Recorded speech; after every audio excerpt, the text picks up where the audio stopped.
This audio recording was produced in 2014 by Mission Audio, which owns the copyright. No portion of this recording may be reproduced for any reason without prior written consent from Mission Audio. This edition recorded by arrangement with Multnomah Books, an imprint of Crown Publishing Group, a division of Random House, LLC.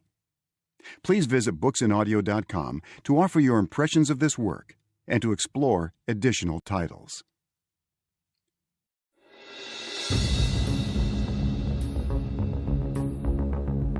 My name is Bruce Wilkinson, and it's a pleasure to read Dream Giver to you. I hope as I read this book, your heart will be encouraged and your dream will come alive to you in a way you never thought possible. But let me ask you a question.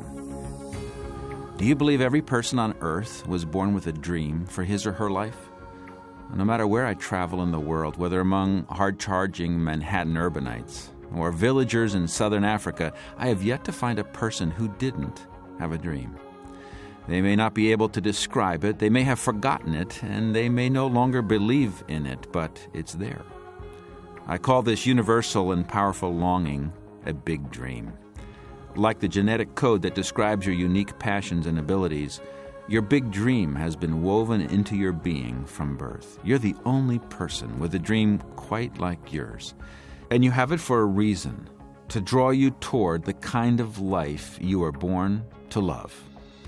Welcome to my new book, The Dream Giver, a practical and innovative guide to achieving your big dream. The Dream Giver is made up of two parts. Part one is a parable of the Dream Giver. This is a story of ordinary, a nobody who leaves the land of familiar to pursue his big dream.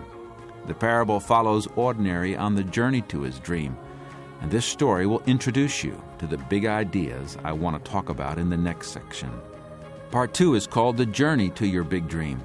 I will serve as your dream coach in these pages, helping you to problem solve and to reach for important personal breakthroughs. This section is designed to inspire you along the journey toward your dream. For even more help, I invite you to visit www.thedreamgiver.com, where you will find creative and interactive solutions for people like yourself pursuing their dream. In choosing a parable to teach about dreams, I seek to follow in a long and honored tradition of conveying important life principles through simple story. C.S. Lewis in the Chronicles of Narnia, for example, or John Bunyan in Pilgrim's Progress, and who can ever forget the parables of the Good Samaritan and the Prodigal Son. For communicating truth to people of all times and all cultures, the parable just may be the most powerful teaching tool available. If you've read the prayer of Jabez, you met a little-known Old Testament man who refused to settle for less.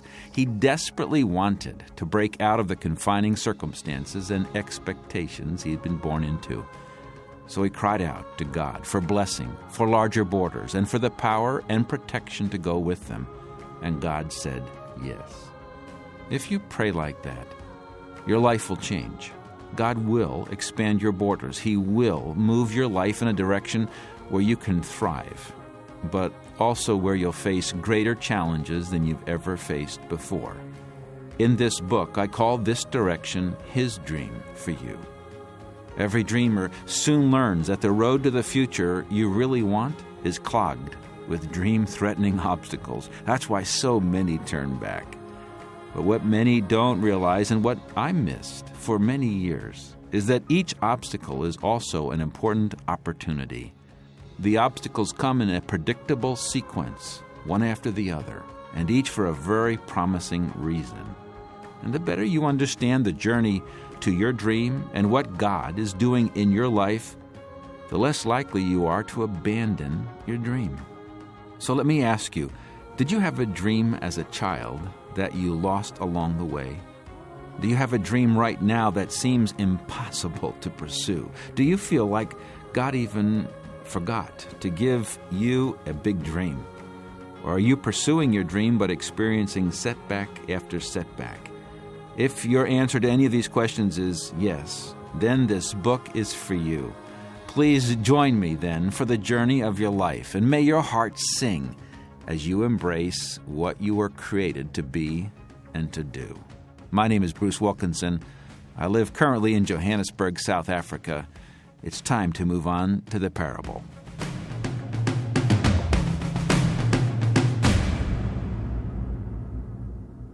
Chapter 1. Ordinary embraces his big dream. Not long ago, and not far away, a nobody named Ordinary lived in the land of familiar. Every day was pretty much the same for Ordinary. In the mornings, he got up and went to his usual job. And after work, he ate almost the same dinner he'd eaten the evening before. Then he sat in his recliner and watched the box that mesmerized most nobodies on most nights. Sometimes Best Friend came over to join Ordinary in front of the box. Sometimes Ordinary went to his parents and they watched together. For the most part, not much happened in familiar that hadn't happened before. Ordinary thought he was content. He found the routines reliable, he blended in with the crowd, and mostly he wanted only what he had. Until the day Ordinary noticed a small nagging feeling that something big was missing from his life. Or maybe the feeling was that he was missing from something big. He wasn't sure. The little feeling grew, and even though nobodies in familiar didn't generally expect the unexpected, Ordinary began to wish for it. Time passed, and then one morning Ordinary woke up with these words echoing in his mind. What you're missing, you already have. Could it be? Ordinary looked and looked, and then he discovered that in a small corner of his heart lay a big dream. The big dream told him that he, a nobody, was made to be a somebody, and destined to achieve great things. Jumping out of bed, Ordinary discovered something else, a long white feather resting on the sill of his window. Where did it come from? What did it mean? With a jolt of excitement, Ordinary decided he'd been visited by the dream giver. Now, Ordinary had heard rumors of various nobodies in familiar waking up to a big dream, but he had never imagined that it could happen to him. He rushed to get dressed, his big dream beating brightly in his chest. He couldn't wait to get to his usual job and tell Best Friend the news. But on his way to work, Ordinary realized he had a problem. His big dream was too big for a nobody like Ordinary.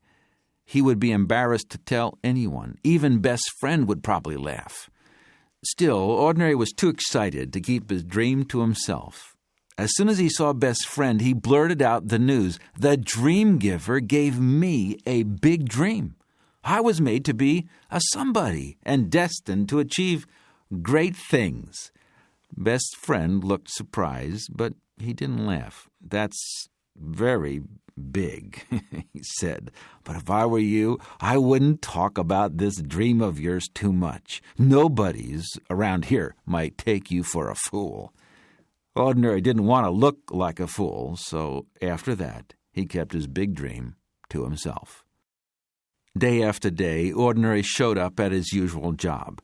But while he worked, he thought about his dream. He thought about how wonderful it would be to do what he loved to do instead of just dreaming about it. Ordinary's longing for his big dream grew and grew until finally he realized that he'd never be happy unless he could pursue it. Why didn't the dream giver make it possible? If the dream giver didn't, how could Ordinary ever leave familiar? He had payments and expenses. He had regular duties. A lot of nobodies counted on him for a lot of things. Ordinary felt stuck. Time passed, but nothing changed. He began to hate his usual job. This isn't what I was made to do, he'd say to himself. I just know it. After a while, he began to worry that maybe he hadn't received a big dream after all. Maybe he just made it up. And he grew sadder by the day. One evening after work, Ordinary went to his parents to watch the box. But their box was broken, so the house was very quiet.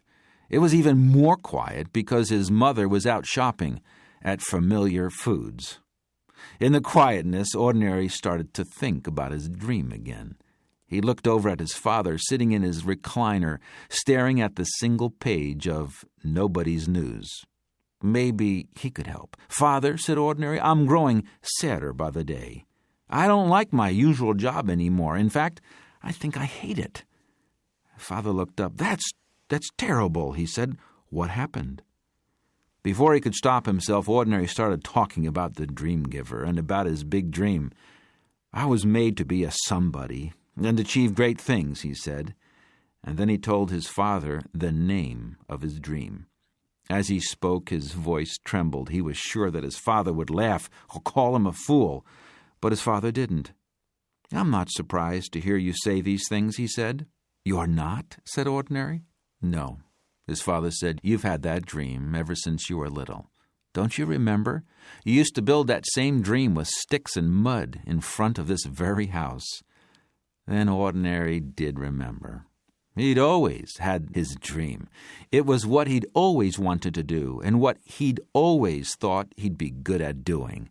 His eyes filled with tears. "Father," he said, "I think I was born to do this." Ordinary and his father sat together quietly. His father seemed to be remembering something, too. After a while, he asked, "When you woke up to your big dream, son, did you happen to find a feather?" Ordinary was shocked. "How did you know?" he asked. "A long time ago, I woke up to a dream, too," his father said, "and it came with a long white feather. It was a wonderful dream. I kept the feather on my windowsill while I waited for a chance to pursue it. I waited and I waited, but it never seemed possible. One day, I noticed the feather had turned to dust." Of all the sad words Ordinary had ever heard, these were the saddest. Before he left that night, his father hugged him. "Don't make the same mistake I did, son," he said. "You don't have to stay a nobody. You can be a dreamer." When Ordinary got home, he went straight to the window and picked up the long white feather. He turned it over carefully in his hands, and he thought about his father and the dream he'd left behind. Then he had a surprising idea. Could it be that maybe the dream giver gave every nobody a dream, but only some embraced their dreams and even fewer pursued them? The more he thought about it, the more he thought it had to be true. One thing Ordinary did know for sure: he didn't want to repeat his father's mistake. He wouldn't waste another day waiting for his dream to seem possible. He would find a way to pursue it. Time passed. Ordinary worked hard on his plan to begin his dream. He made hard choices. He made difficult changes. He even made big sacrifices. Finally, one morning, he was ready. Ordinary ran all the way to his usual job, his dream pounding hard in his chest. As soon as he saw a best friend, Ordinary blurted out the news. "That big dream I told you about, I've decided to pursue it." Best friend looked concerned. "You know as well as I do that nobodies who pursue their dream leave familiar," he said. "They set off like fools into the unknown in search of a place where—" Yes, I know," Ordinary broke in, "and I can't wait to get started. But Ordinary, that journey is anything but sensible or safe. Why leave familiar? It's so comfortable here. And besides, you've always lived here." "I've thought about all that too," said Ordinary, "but my big dream is too important and too wonderful to miss." Best friend shook his head. "So you're going to become a dreamer," he said. "I am a dreamer," answered Ordinary. "Today I'm going to tell my boss that I'm leaving my usual job. Tomorrow I will begin my journey. Hey, best friend," added Ordinary eagerly, "you can have my recliner and my box." And with that, Ordinary walked away, humming a tune that he'd never heard before. The night before he left Familiar, Ordinary decided to use the long white feather to help him remember the truth. He pulled out a notebook and wrote "My Dream Journal" on the cover. Then he dipped the quill in permanent ink and wrote on the first page, "The dream giver gave me a big dream before I was even born. I just finally woke up to it." My dream is what I do best and what I most love to do. How could I have missed it for so long? I had to sacrifice and make big changes to pursue my dream, but it will be worth it. It makes me sad to think that so many nobodies are missing something so big.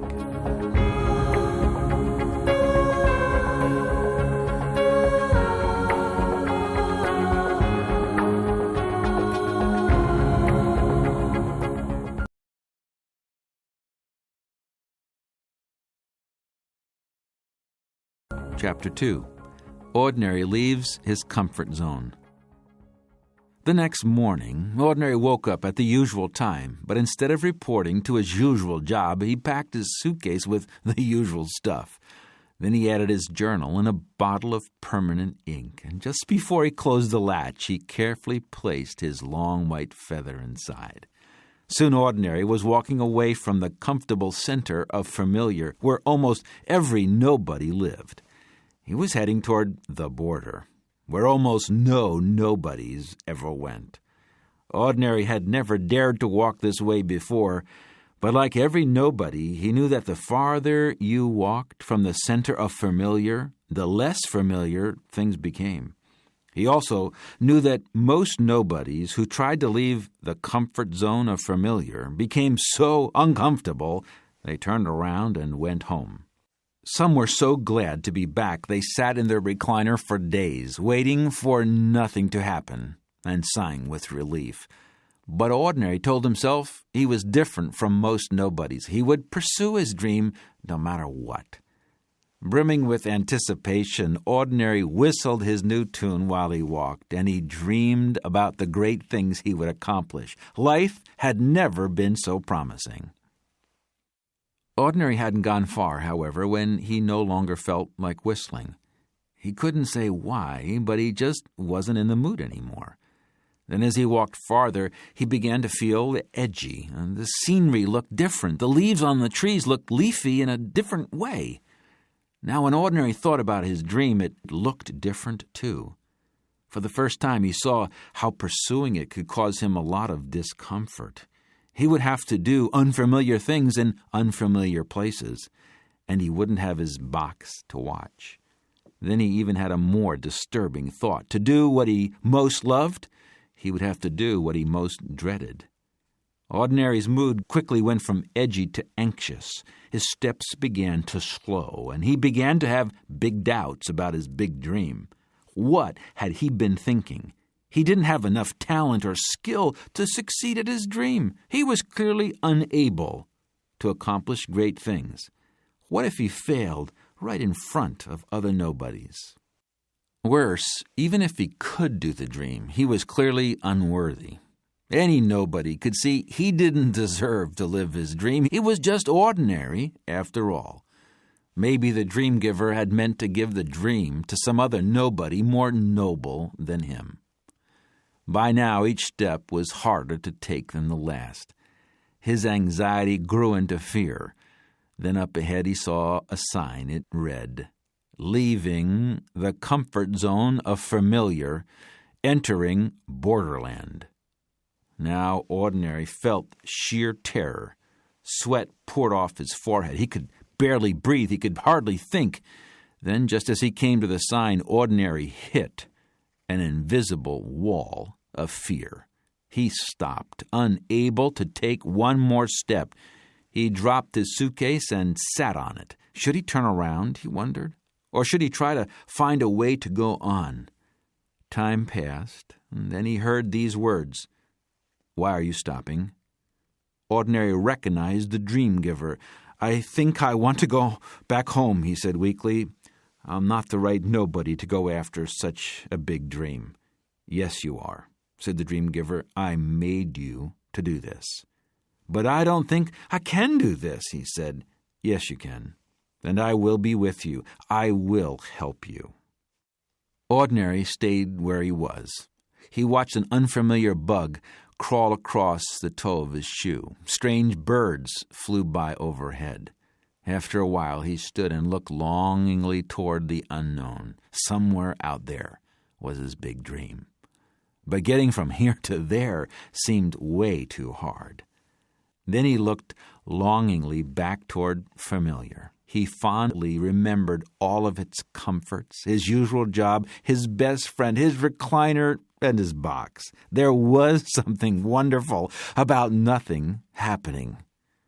Ordinary picked up his suitcase and decided to take one step in that direction just to see what it felt like. It felt better right away. His breathing came easier, so he took another step just to see what that step would feel like. It felt even better. He went on. With every step back toward the middle of familiar, Ordinary grew more comfortable. But he quickly noticed he was also growing sad again. He knew why. With each step he took, he was leaving his big dream farther behind. Then he heard the dream giver again. "Why are you going back?" he asked. Ordinary stopped. "Because I'm afraid. Leaving familiar feels too scary and too risky," he said. "Yes, it does. But if I was supposed to do this big dream," he exclaimed, "then I'm sure I wouldn't feel so afraid." "Yes, you would," said the dream giver. "Every nobody does." Ordinary hung his head. He thought for a moment. "But you could take away the fear. Please take the fear away," he begged. "If you don't, I can't go on." "Yes, you can," the dream giver said. "Take courage, Ordinary." And then he was gone. Ordinary saw his choice clearly now. He could either keep his comfort or his dream. But how do you take courage when you don't have any? Ordinary decided if his fear wasn't going to leave, he would have to go forward in spite of it. Still trembling, he picked up his suitcase, turned his back on familiar, and walked to the sign. And even though his fear kept growing, Ordinary shut his eyes and took another big step forward right through the invisible wall of fear. And there he made a surprising discovery. On the other side of that single step, the exact one Ordinary didn't think he could take, he found that he had broken through his comfort zone. Now the wall of fear was behind him. He was free, and his dream was ahead. He began to whistle again as he walked on, his big dream beating brightly in his chest.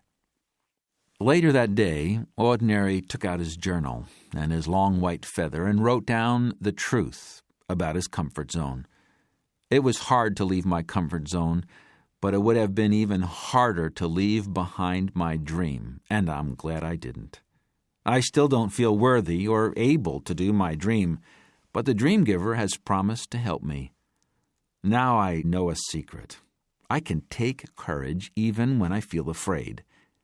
My big dream was on the other side of that invisible wall of fear. I had to step through it.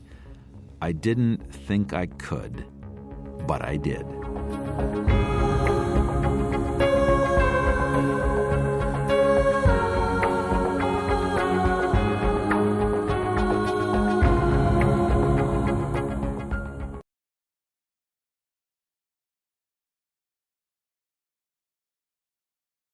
Chapter 3.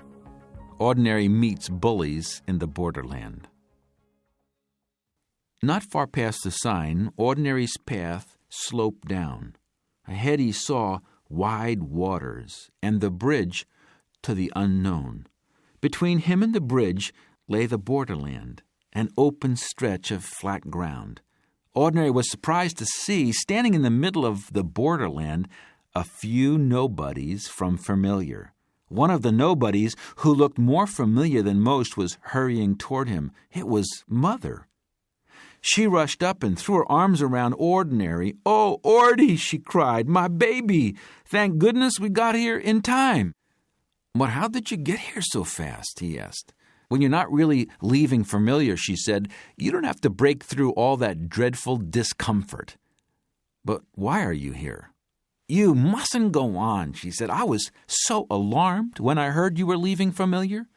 I know you told us that you were, but I never thought you would. Honestly, What were you thinking? It's not safe. You could get hurt. You could even die. But it's my big dream, Mother, said Ordinary. It's a wonderful dream, and I want to pursue it. He tried to assure his mother. He told her that as big dreams go, his was only a little life-threatening. But this seemed to alarm his mother more than ever. As they walked across Borderland, Ordinary spotted his uncle and best friend. Ordinary's uncle strode up first. "So, you've decided to become a dreamer," he said accusingly. "Do you realize that you are going completely against every tradition in this family? Why should you become a somebody when the rest of us have always been happy being nobodies?" Before Ordinary could reply, his best friend stepped in.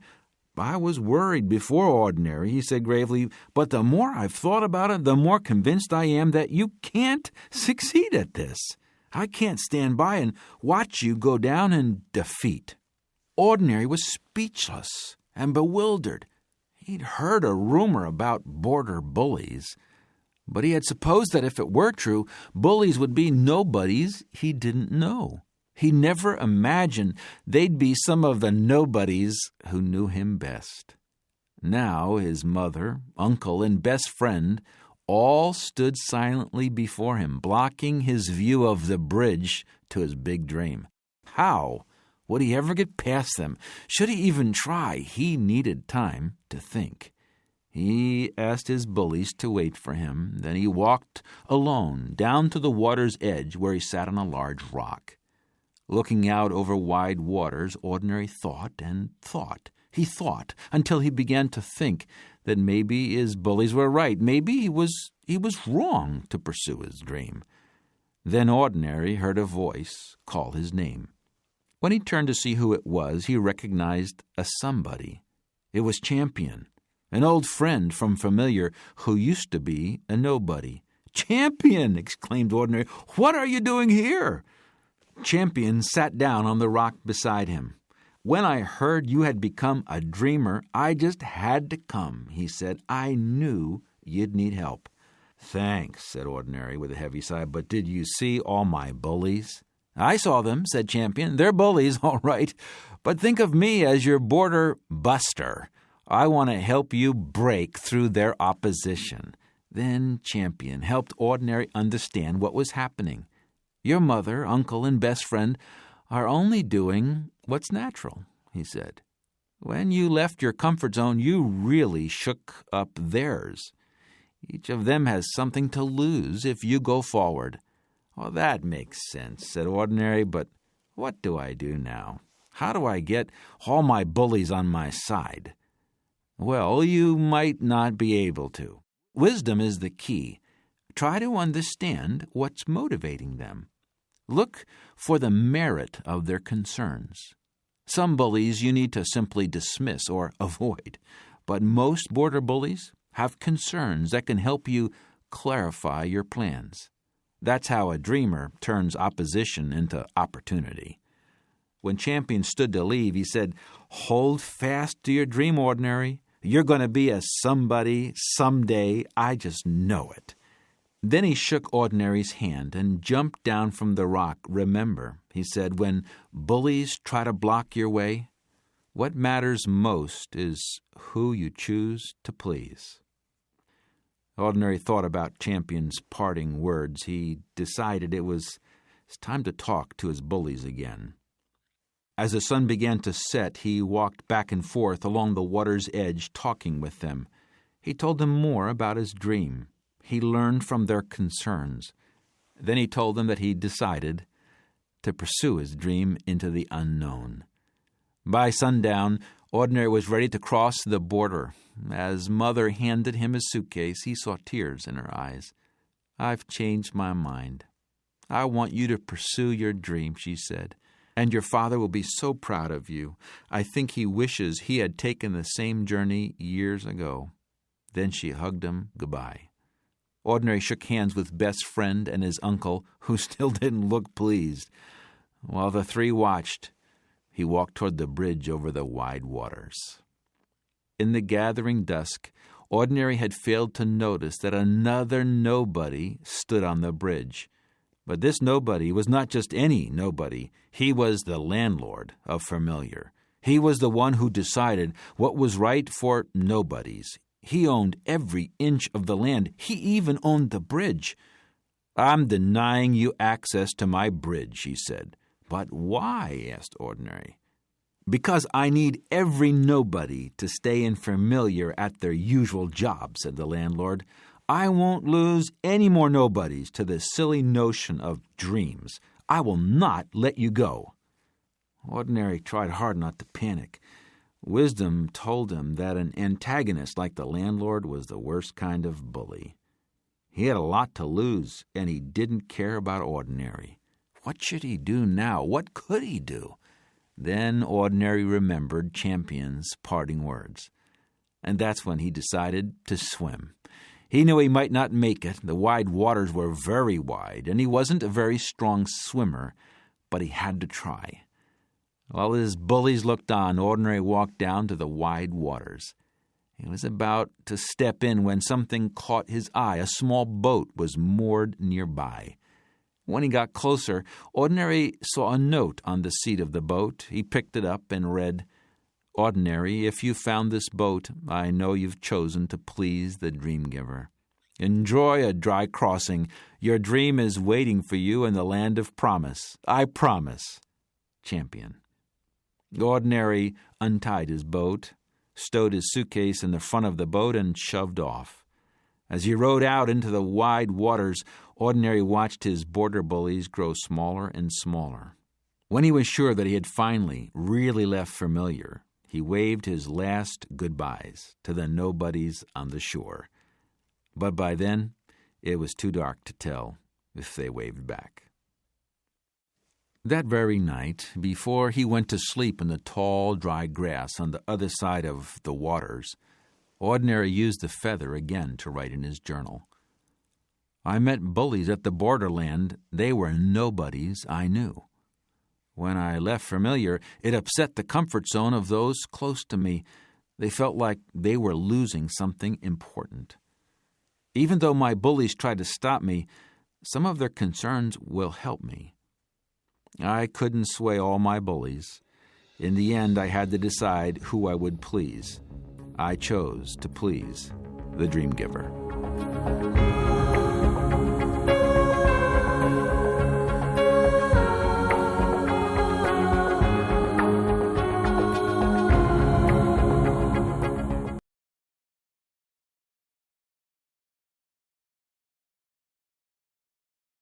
Chapter 4.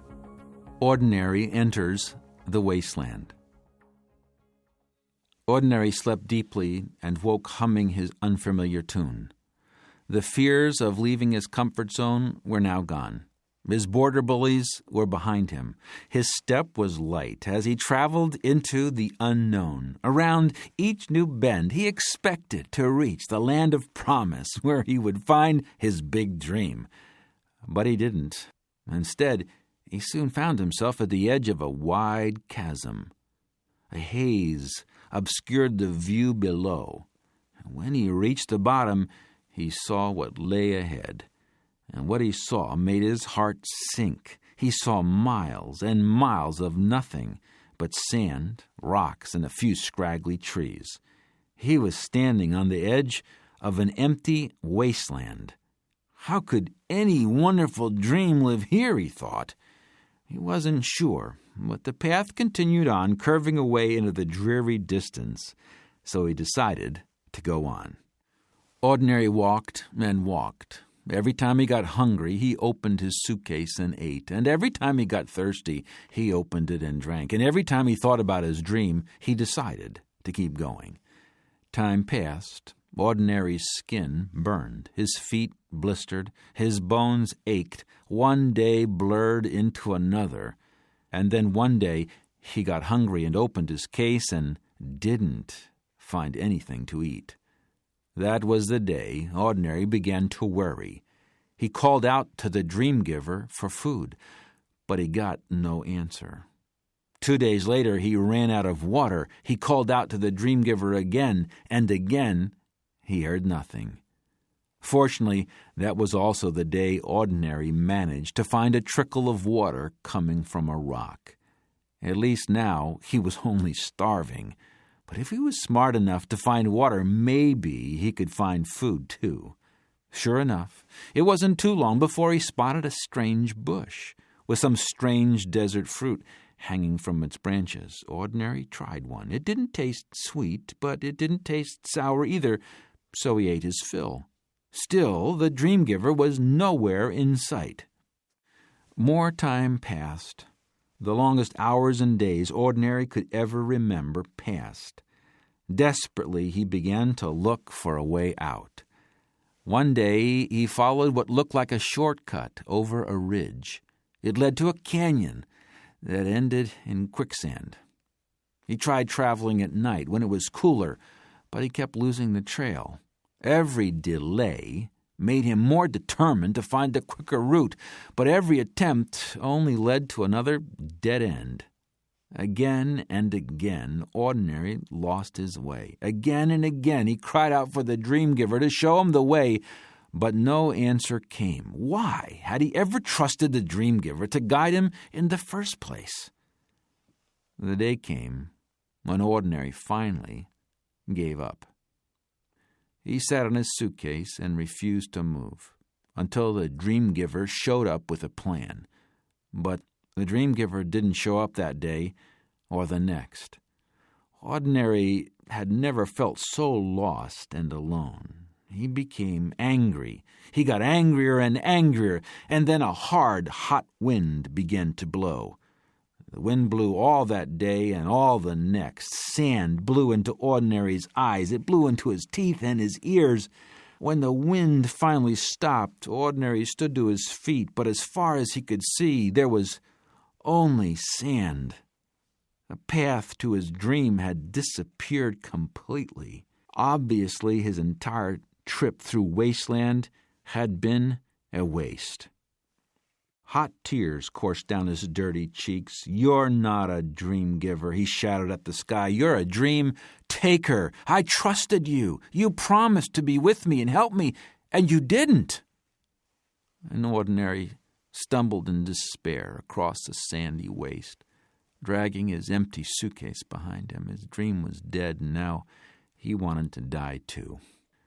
And he came to a scraggly tree, laid down in its scraggly patch of shade, and closed his eyes. At night, he slept the sleep of a dreamless dreamer. The next morning, Ordinary heard something. Startled, he peered up to see a shimmering somebody sitting in the branches of the tree. "Who are you?" he asked, as she climbed down to the ground. "My name is Faith," she said. "The dream giver sent me to help you." "But it's too late," cried Ordinary. "My dream is dead. When I needed the dream giver most, he was nowhere in sight." "What do you need that you haven't received?" asked Faith. "Well, if it weren't for the few springs of water I've found," answered Ordinary, "I'd be dead of thirst by now." "Yes, and?" she asked. "If it weren't for the fruit I found, I'd be a walking skeleton," he replied. "Wait, I am a walking skeleton. I could die of starvation any minute." "Oh, my," Faith murmured. "And?" "Well," huffed Ordinary, "a little guidance would have been nice. Ever since I came here, it's been one delay after another. I've been wandering in circles since I don't know when. What a waste." "I see," said Faith, nodding. "So what will you do now?" "Just tell me how to get back to familiar," he said. "I'm sorry," she said, "but I can't help you with that." "That figures," said Ordinary. "The dream giver sends a helper who can't even help." "Well, you may be right," said Faith, "but that's for you to decide."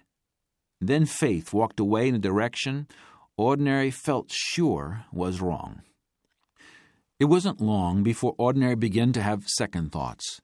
What if he was wrong? He wished he hadn't been so rude to the somebody named Faith, and he began to miss her. He realized that while they were talking, he had felt hope for the first time in a very long time.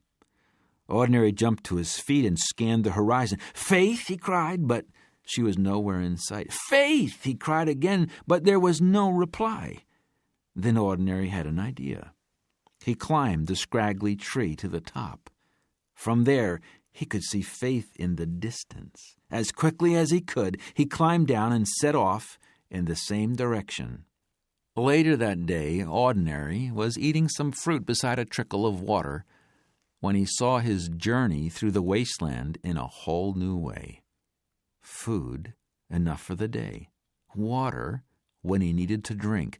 A path to follow that led to faith. How could he have been so blind? Even when the dream giver had been nowhere in sight, he had always been near. That was the day, too, that Ordinary looked at his empty suitcase and decided it was time to leave it behind. He made a makeshift knapsack, took his dream journal and feather and ink, and walked on. After that, whenever Ordinary came to a scraggly tree, he decided to look for Faith. And when he had found her in sight, he marked the direction and started walking again. One day, Ordinary met some dreamers returning to familiar. They told him a sad story. They had crossed the wasteland and nearly reached the land of promise, but then they encountered giants so large and overwhelming that the dreamers felt as small as grasshoppers. And the dream giver had been nowhere in sight. The nobodies sounded convincing, and he recognized their weariness. But as they continued talking, he saw something more. They had stopped trusting the dream giver, and now they were traveling in the opposite direction from faith. When the nobodies strongly warned him that what lay ahead was too hard, he saw something else. He had changed. His trip through the wasteland had not been a waste. Now he was prepared for what lay ahead, no matter how hard. "Travel safely," he told the returning nobodies, "but I'll be going on." As Ordinary pressed on through the desert, his dream beat brightly in his chest again.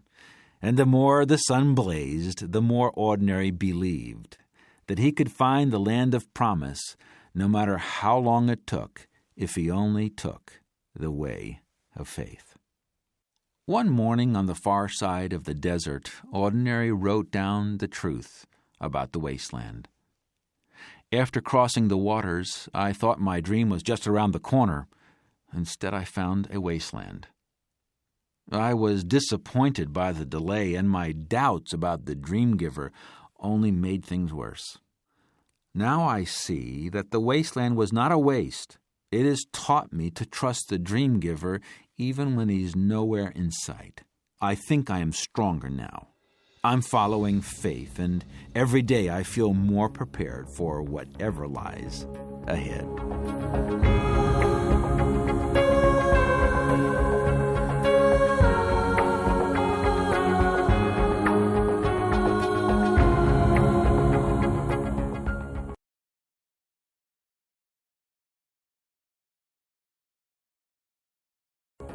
Chapter 5.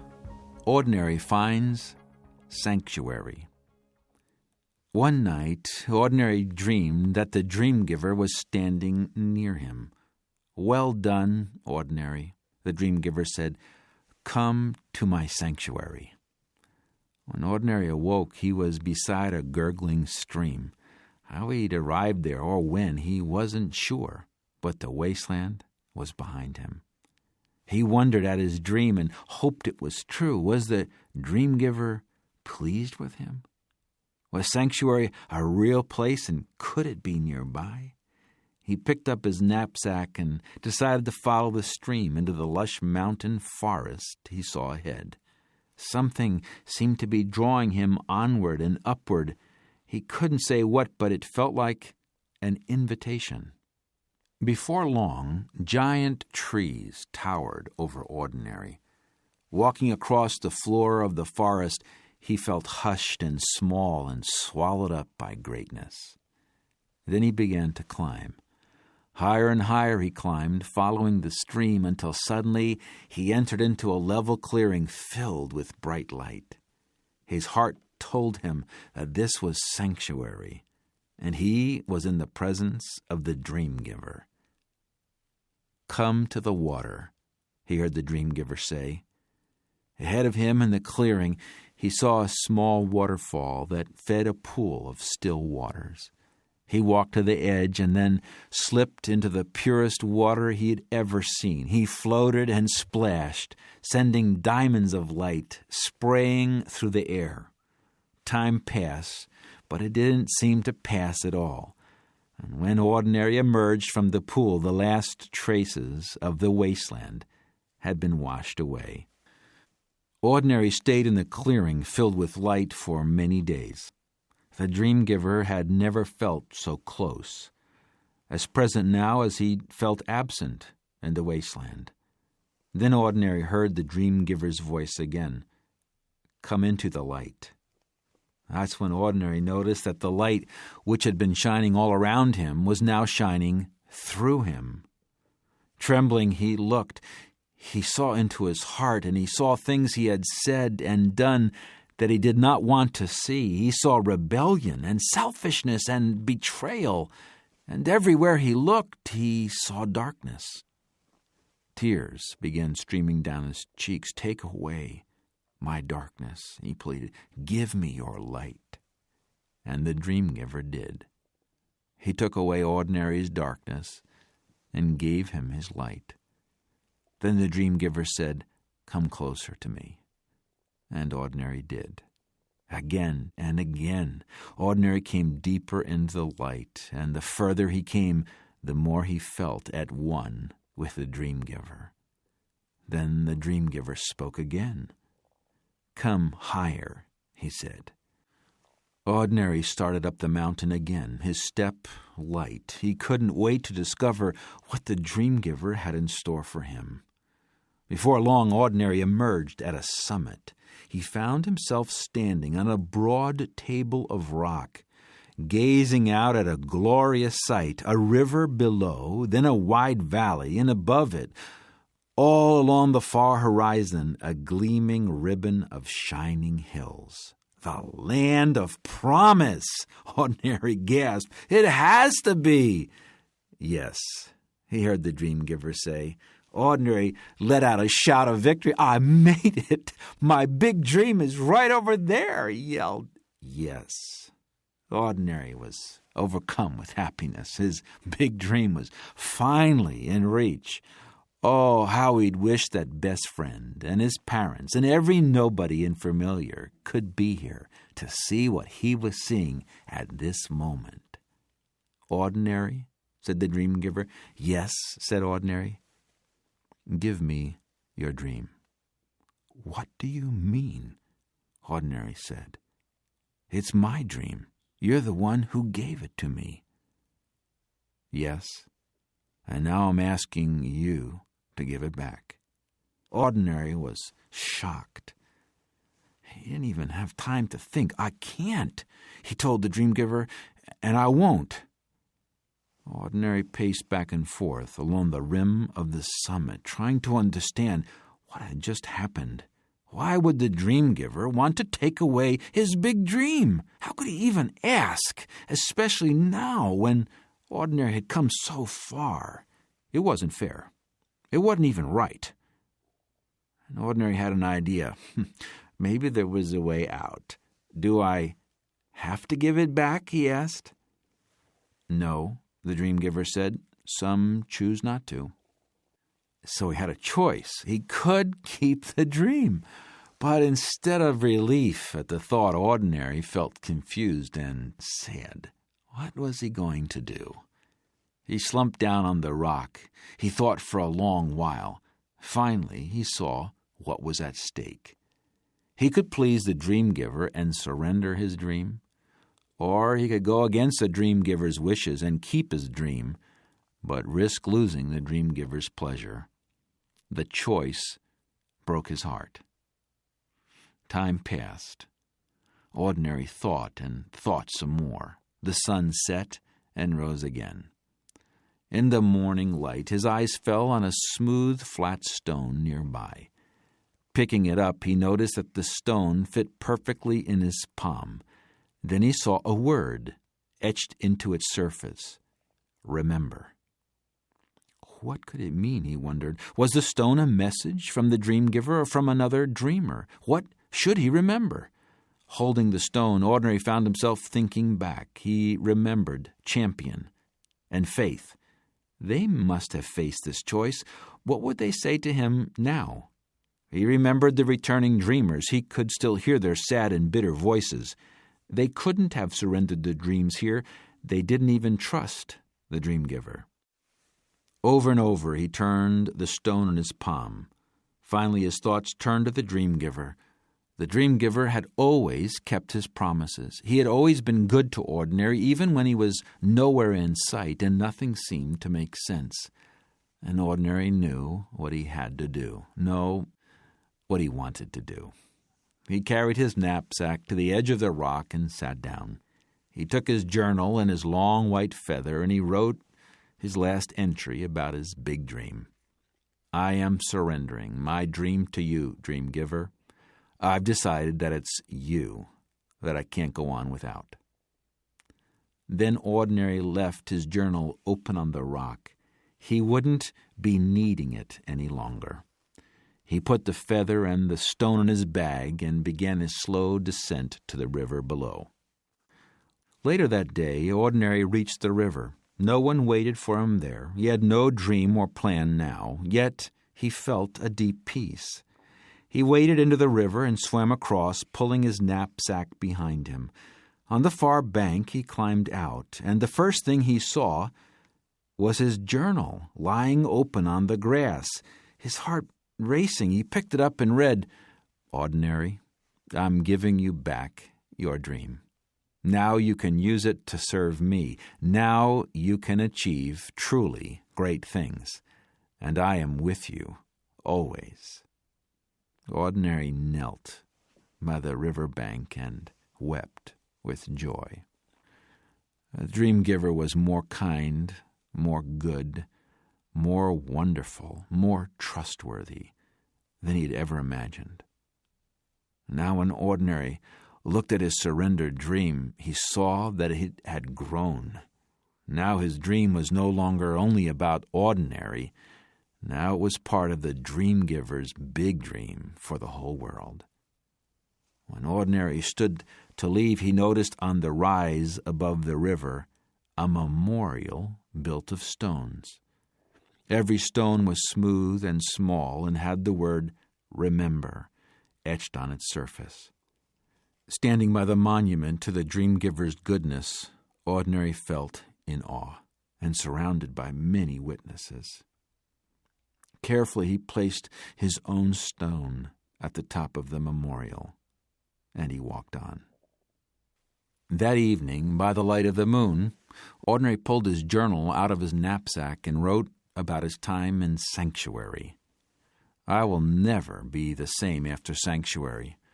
I swam in still waters there and washed away the last traces of the Wasteland. The dream giver's light revealed the darkness inside of me. It was unbearable. How could he want me to come any closer? But he took away my darkness. When the dream giver asked me to give my dream to him, I didn't think I could. But I wanted the dream giver more than my dream, so I did. The dream giver gave my dream back to me. Now it's a part of his big dream, and that means my dream is a lot bigger than before. May I always use it to serve him.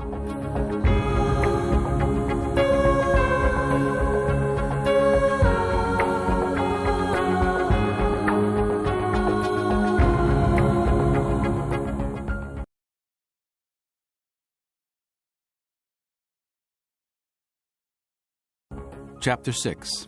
Ordinary reaches the Valley of Giants. In the morning, Ordinary entered a broad valley that seemed to lead to the land of promise. But soon he came to a sign that read, Beware, Dreamer, Valley of the Giants. Ordinary stared at the sign. So, the returning dreamers were right. Giants were real. What should he do? He had no weapons, he had no plan, but his big dream was bigger than ever. And now he trusted the dream giver. So he decided to press on. Ordinary hadn't gone far when he heard giant footsteps. He hurried to hide behind a bush. He was not yet ready to face a giant. But when Ordinary peered around a leaf, he didn't see a giant obstacle, but a mighty being. "Hail, brave warrior," the being called out. "Who, me?" Ordinary asked in a small voice. "Yes, you behind that bush." "I'm no warrior," mumbled Ordinary, stepping out from behind the bush. He'd never felt so foolish. "I'm a nobody from the land of familiar," he said. "Every nobody who comes this far is a warrior," said the being. "I'm the commander. A dream giver sent me to help you defeat your giants." "He did?" "I do need help," said Ordinary eagerly. "Compared to a giant, I'm small and weak." "Don't be afraid of any giant, Ordinary," said the commander. "They're real, they're enormous, they block the path to your dream, but if you believe in the dream giver and you're willing to take a big risk, you will get past them." "But I have no weapons or armor," exclaimed Ordinary. Then the commander helped Ordinary see how the dream giver had been preparing him for battle since the day he left familiar. "All the truths you've learned on your journey so far will serve as your weapons and armor," he said.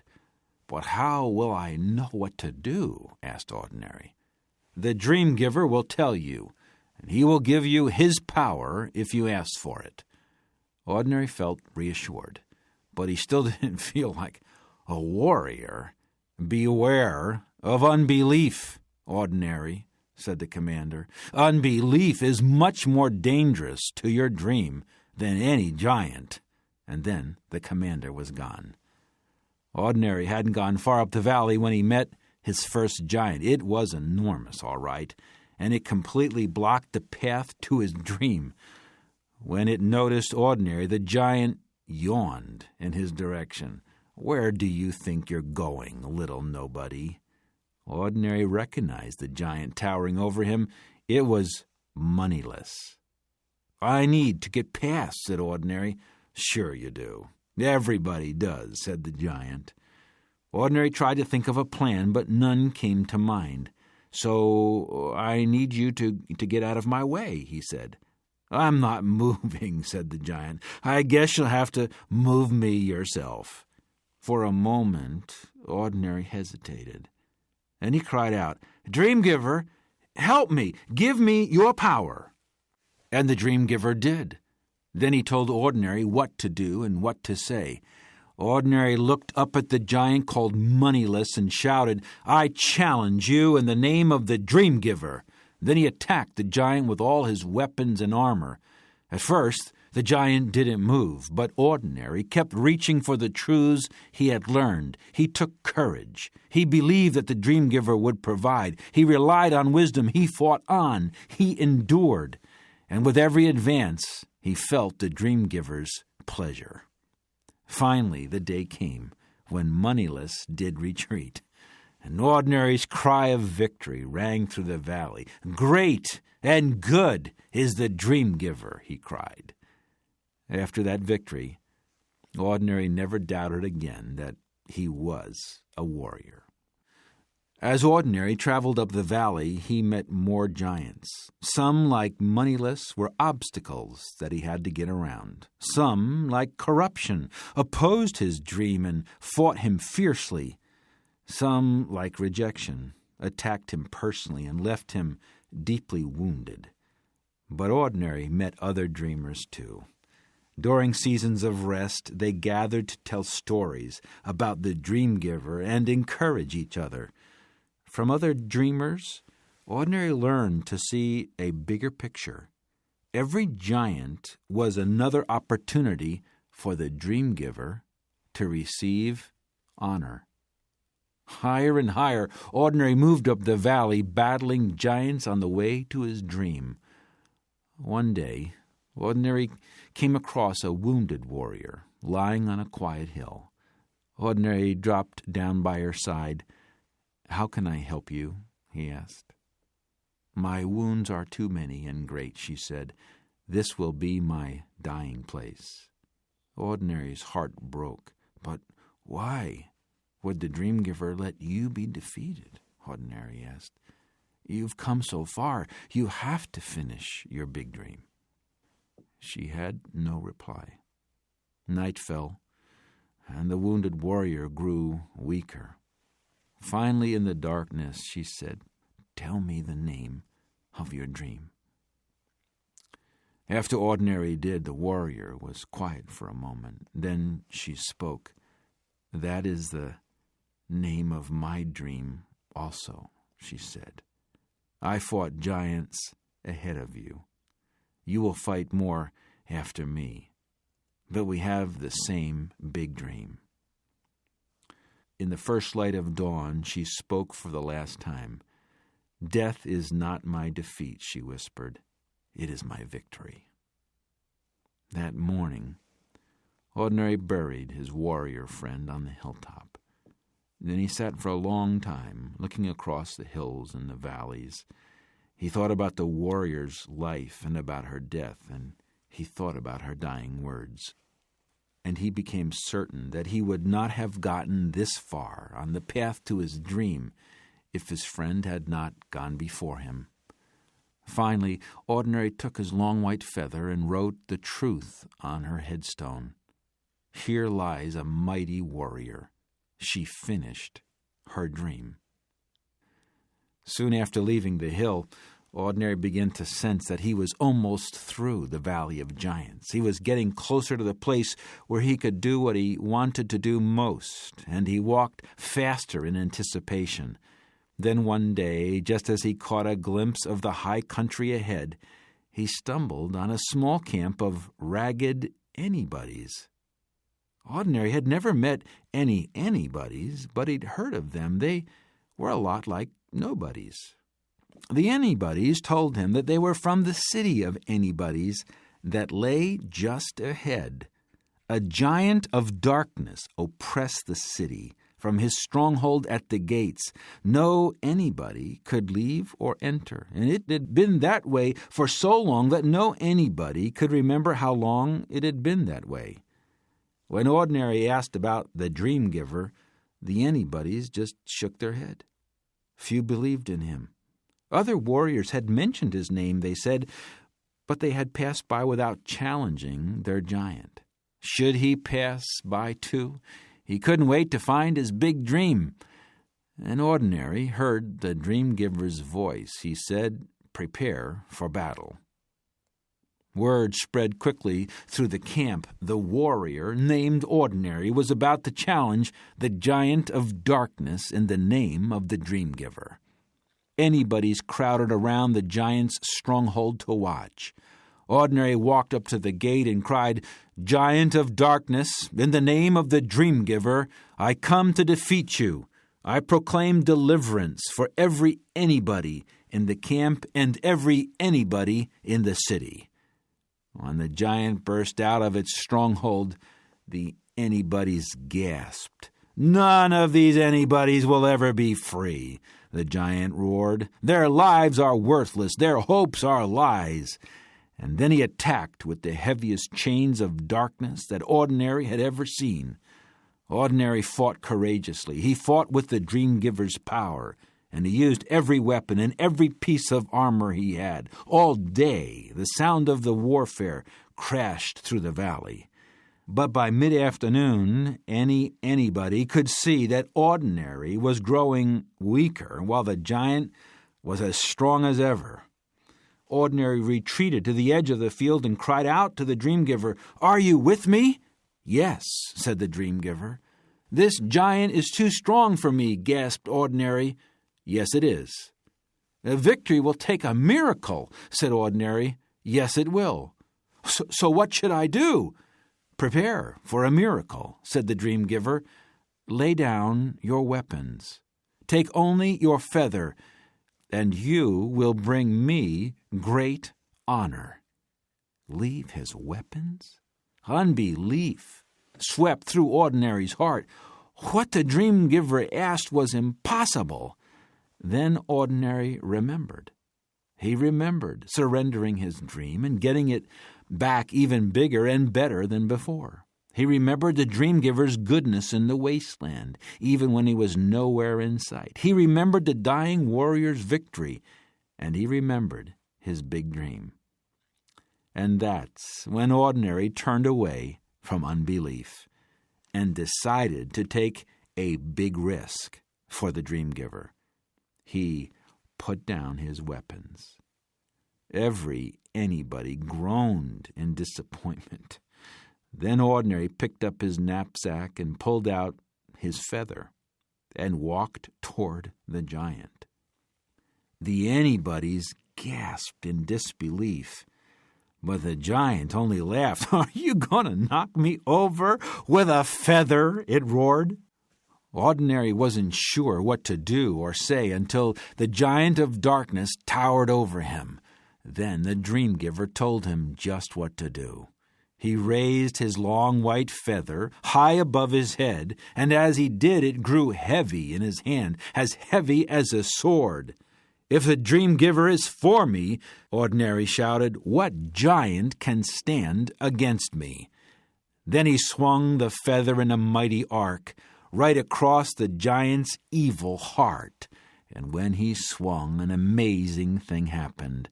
Chains scattered in pieces, darkness fled, and the giant collapsed in a heap, defeated at Ordinary's feet. The anybodies knew a miracle when they saw one. Soon a noisy, happy procession led Ordinary past the defeated giant, around his dark stronghold and up to the gates of their city. With every step, the joyful anybodies sang praises. But the praises were not for Ordinary. "The dream giver is good," they sang. "The dream giver is strong. Victory belongs to the dream giver." For the first time that anybody could remember, they were free. Sitting by the warrior's grave, Ordinary took his feather and wrote the truth about the Valley of Giants. I met a friend who shared my dream and helped make it happen. Before I met my first giant, I met the commander. He told me that I am a warrior. He showed me that my weapons are every truth I've learned on my journey. Unbelief is dangerous. So far, I have chosen to believe, but it feels risky every time. Even though I've been prepared to face my giants, I still need the dream giver's power.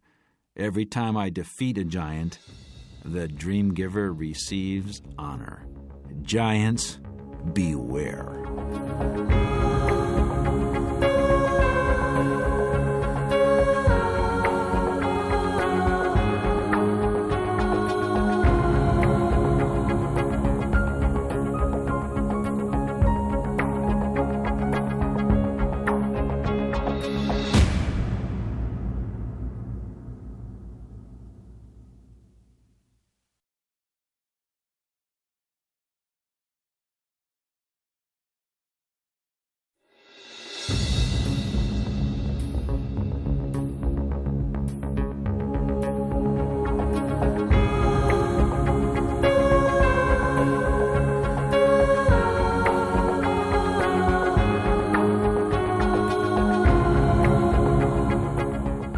Chapter 7.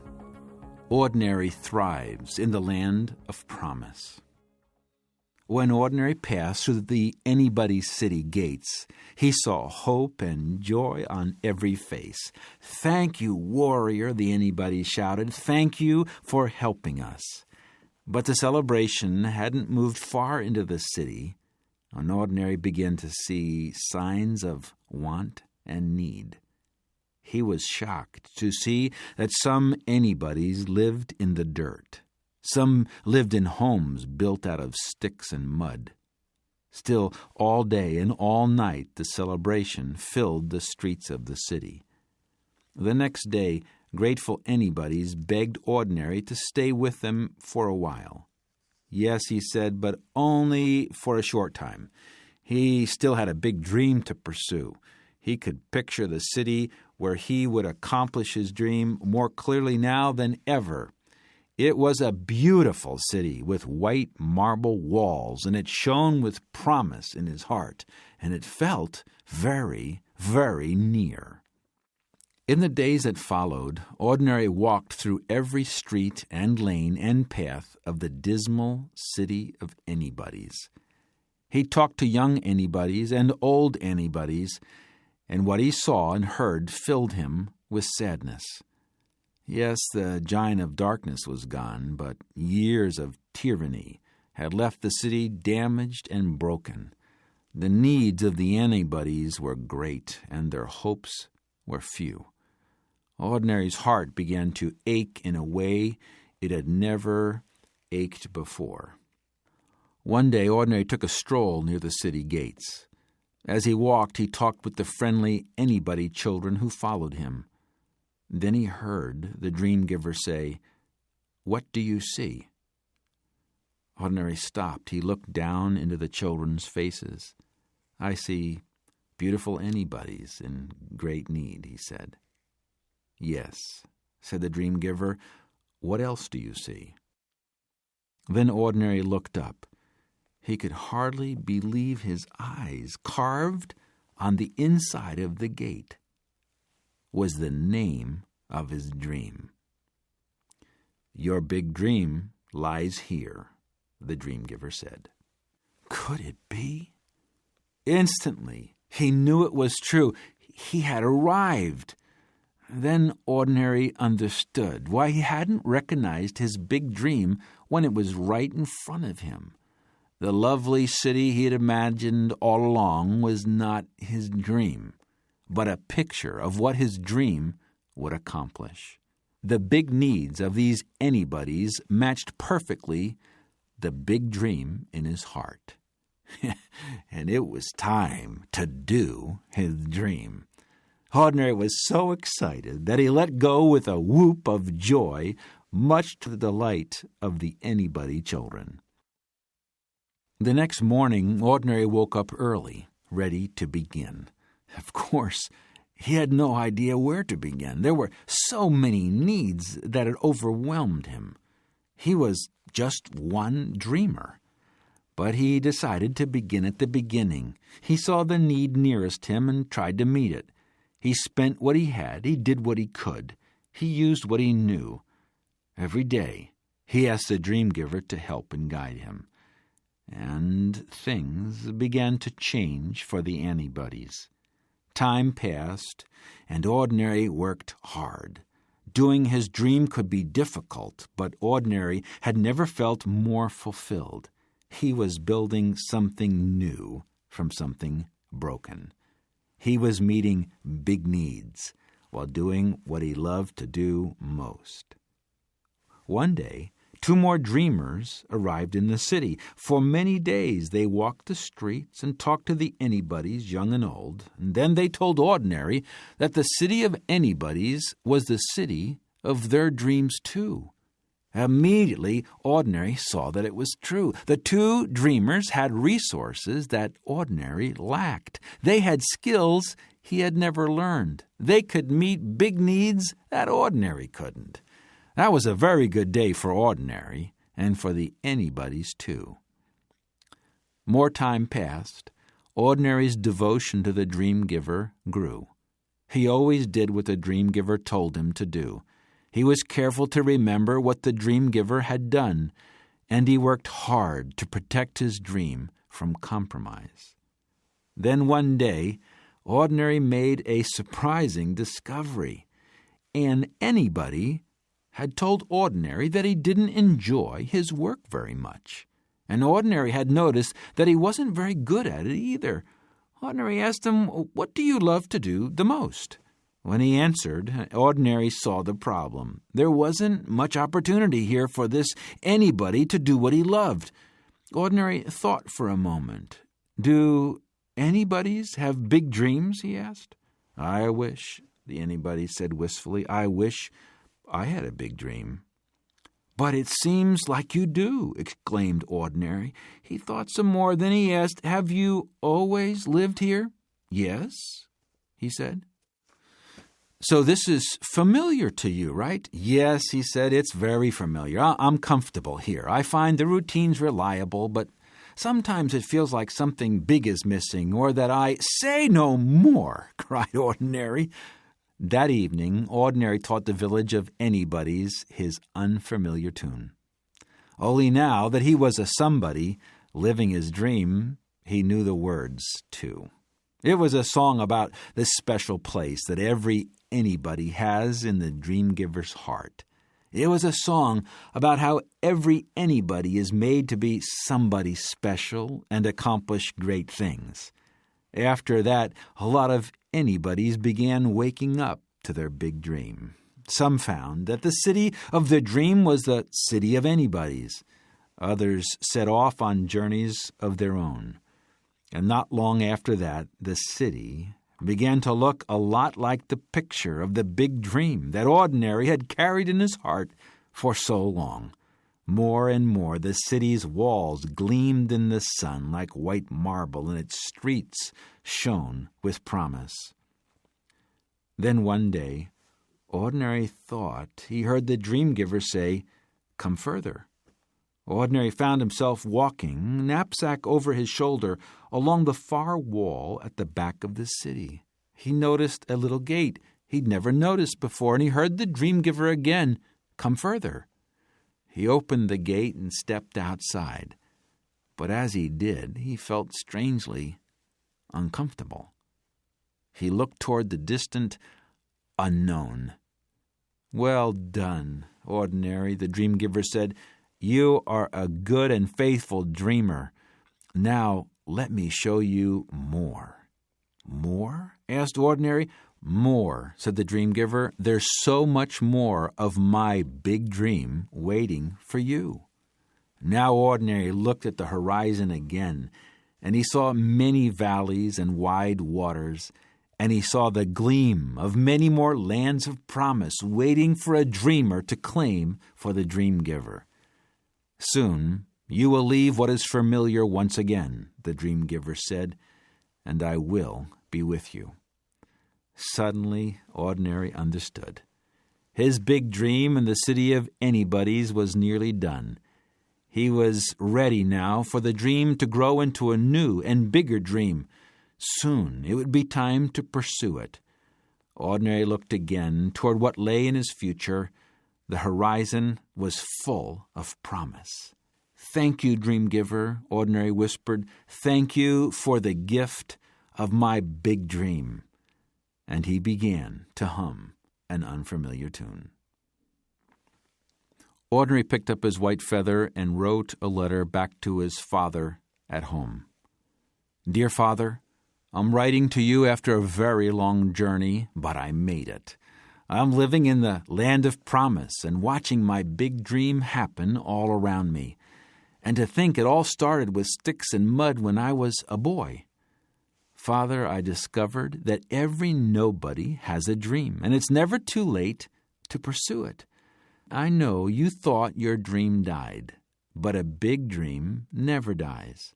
Your dream is here, somewhere, waiting for you. And if you don't pursue it, something very important won't happen. Of course, Mother has a big dream too. I can't wait to see both of you. Father, as you see, I'm sending you my feather. It will help you on your journey. It will lead you straight toward a miracle that has your name on it. I miss you. Love, your son, Ordinary."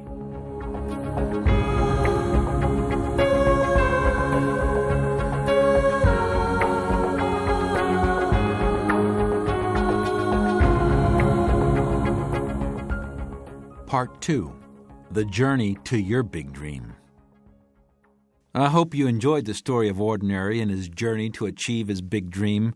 Most of us can relate to the character of Ordinary because at times we feel very ordinary ourselves. In a world as vast and as impersonal as ours, it's easy to feel like a nobody, isn't it? But the truth Ordinary discovered from the dream giver is that every nobody is made to be a somebody. And the key to discovering all that you are meant to do and be is to wake up to the big dream God has given you and set out on a journey to achieve it. In the coming chapters, that's what I want to help you do. Think of me as your travel guide or dream coach. My advice comes from years of experience as a dreamer and incorporates the lessons others have taught me along the way. More important, the insights and principles I'll share are based on the timeless truths of the Bible. Not surprisingly, the Bible story that most clearly shows these principles at work is the epic story of Israel's journey from Egypt to the Promised Land. We use that story, especially as it was lived out by Moses and Joshua, to uncover the secrets of successful dreamers. The story of the Exodus reveals a pattern that is repeated throughout the Bible whenever God's people reach for their dream and attempt to do great things for Him. In almost every instance, they, number one, become aware of a personal dream or calling and then decide to pursue it. Number two, face fear as they leave a place of comfort. Number three, encounter opposition from those around them. Number four, endure a season of difficulty that tests their faith. Number five, learn the importance of surrender and consecration to God. Number six, fight the giants that stand between them and the fulfillment of their dream. Number seven, reach their full potential as they achieve their dream and bring honor to God. The good news for every dreamer is that each stage or obstacle along our journey is intended not to block our dream, but to help us break through to the fulfillment God promises. Like Ordinary, I can count as many scars as successes on the journey to my dream. The way of the dreamer is difficult, but anything less is hardly living at all. In fact, I've discovered that it's the only way you and I can find true fulfillment and become all that God created us to be. Isn't it time to begin? You've waited long enough. Your dream is beating in your chest. Do you feel it? Tell your friends the news. Pack your bags. It's time to follow the dream giver on the journey to your big dream.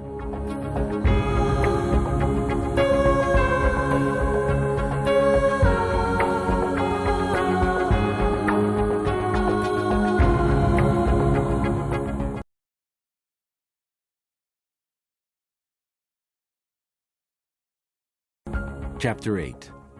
You were born for this. One morning, Ordinary woke up with these words echoing in his mind. What you're missing, you already have. Could it be?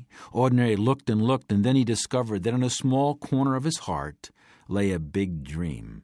The big dream told him that he, a nobody, was made to be a somebody and destined to achieve great things.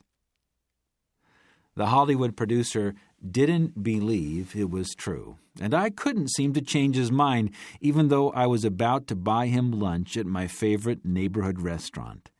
He couldn't believe that every person has been created with a big dream, and that most people, for one reason or another, just aren't pursuing it. He said only a few people are born dreamers.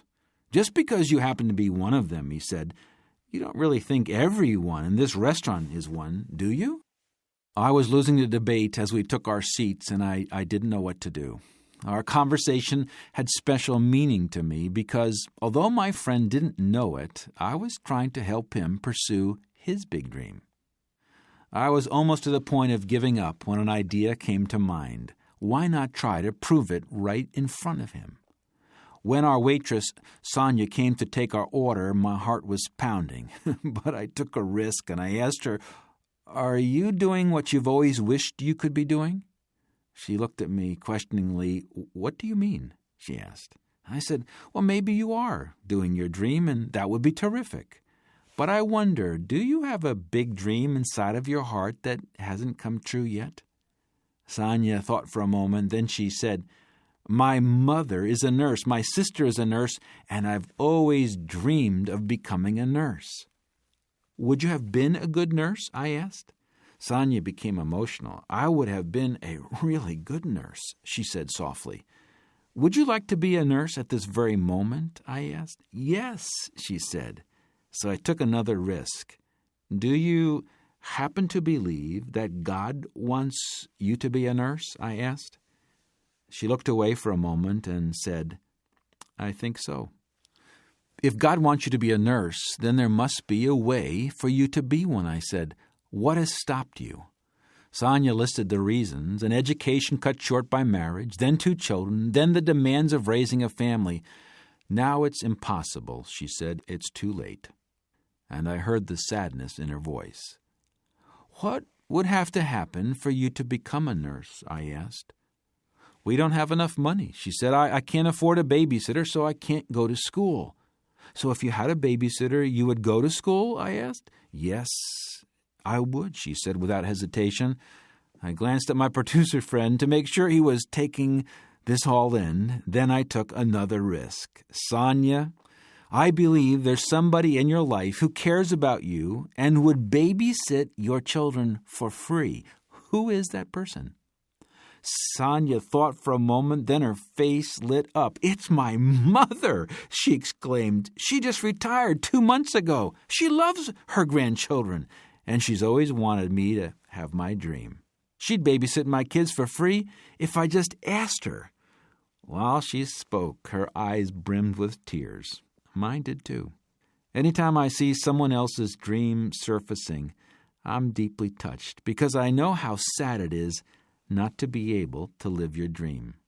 Without even taking our order, Sonia slid in next to a friend at another table to announce that she was going back to school. I'm going to be a nurse, she said with tears of joy.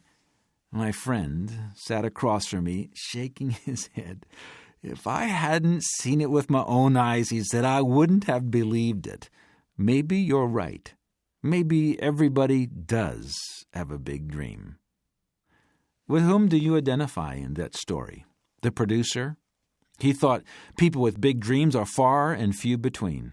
Or the waitress. She always knew she had a dream, but never felt it was possible. Every person I meet who is not actively pursuing a big dream can identify with one or the other. But the truth is, even those who think dreams only happen to someone else carry a dream hidden deep in their heart. And when someone puts a finger on that hidden dream, a person almost always becomes emotional. You have a big dream too. God has put a driving passion in you to do something special. Why wouldn't He? You are created in His image. You are the only person exactly like you in the universe. No one else can do your dream. One day when I was teaching this point to some very poor villagers, one of the men suddenly clapped his hands and exclaimed, "Oh, that's wonderful! That means I can stop wishing I was somebody else." The journey toward your big dream changes you. In fact, the journey itself is what prepares you to succeed at what you were born to do.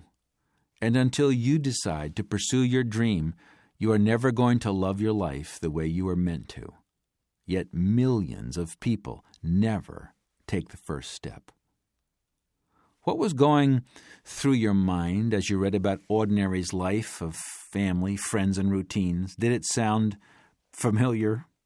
It's so easy to get caught up in the demands of life. We all take refuge at times in routines and recliners and usual anything.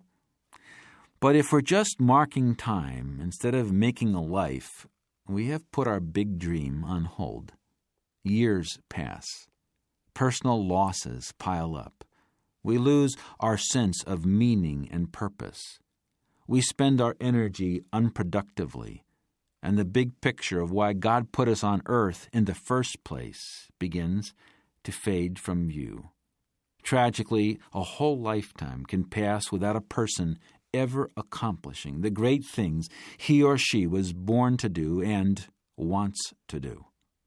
What keeps people from embracing and pursuing their God-given dreams? I've noticed 5 common but deadly misconceptions.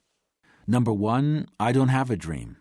Number 2, I have to invent my dream. Number 3, I have a dream, but it's not that important. Number 4, I have a dream, but it's up to God to make it happen. And number 5, I had a dream, but it's too late. Take a minute to check out your own beliefs. Think about those statements carefully. Do any of them describe your beliefs about a big dream for your life? If you're not sure, well, just take a moment and look at your actions. What you do is usually a result of what you actually believe. But each of these 5 misconceptions is a trap. If you're caught in one of them, you will never leave familiar until you reject your wrong thinking and embrace the truth. So let's look at the truths that can set a dreamer free. You do have a dream. It's part of what it means to be human, created in the image of God. You don't have to invent your dream. Like the color of your eyes or your one-of-a-kind smile, your big dream was planted in you before you were born. The psalmist David wrote that all the days of his life had been fashioned for me when as yet there were none of them. Your dream is unique and important. You have been handcrafted by God to accomplish a big part of His big dream for the world. How? Well, your big dream is meant to fulfill a big need He cares deeply about.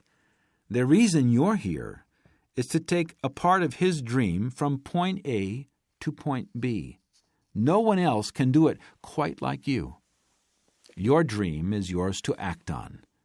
God is waiting for you to value His gift of your dream enough to live it. He will not force you to choose, nor will He make it happen for you. You must choose. You must act. Paul's amazing productive life was shaped by a single driving commitment to lay hold of that for which God had laid hold of him. Your big dream is what God has laid hold of you to do. And fortunately, it's never too late to act on your dream. Just ask Moses. Israel's epic journey to the Promised Land is the story of a nation in pursuit of its big dream. Their goal? To reclaim the land flowing with milk and honey God had already given to them. But it's also the story of one man, a leader with a big dream, a dream to help Israel escape their bondage and find that future. His name was Moses. You've probably heard or read about the day when God reminded him of his dream. Moses, then 80 years old, heard his dream through a burning bush. God said, "I have surely seen the oppression of my people. I will send you to Pharaoh, that you may bring my people, the children of Israel, out of Egypt." You can imagine Moses' shock. In fact, he responded with one excuse after another. Did you notice, though, that I said God reminded Moses of his dream to be a deliverer?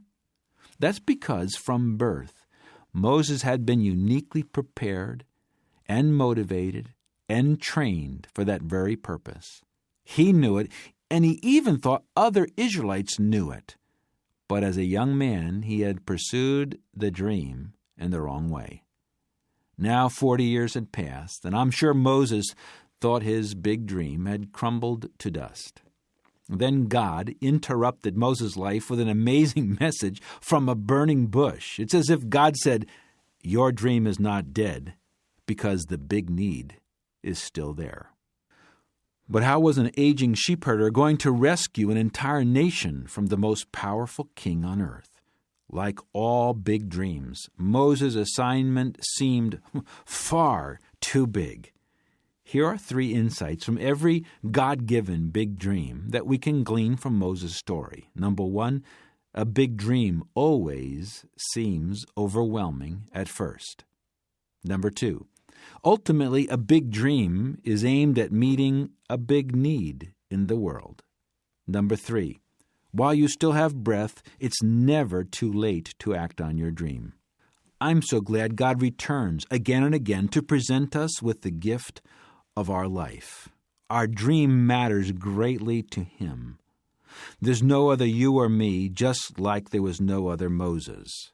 Your dream may not look quite the same as it did years ago, but the essence of the dream, the tug of longing you feel to do what God made you to do, is still there. No matter what's happened in your past or what circumstance you're in, you can turn your heart toward your dream starting now. I wish I could visit with you personally, but this audio tape is really the only connection we have. So I'd like to invite you to allow me to be your dream coach.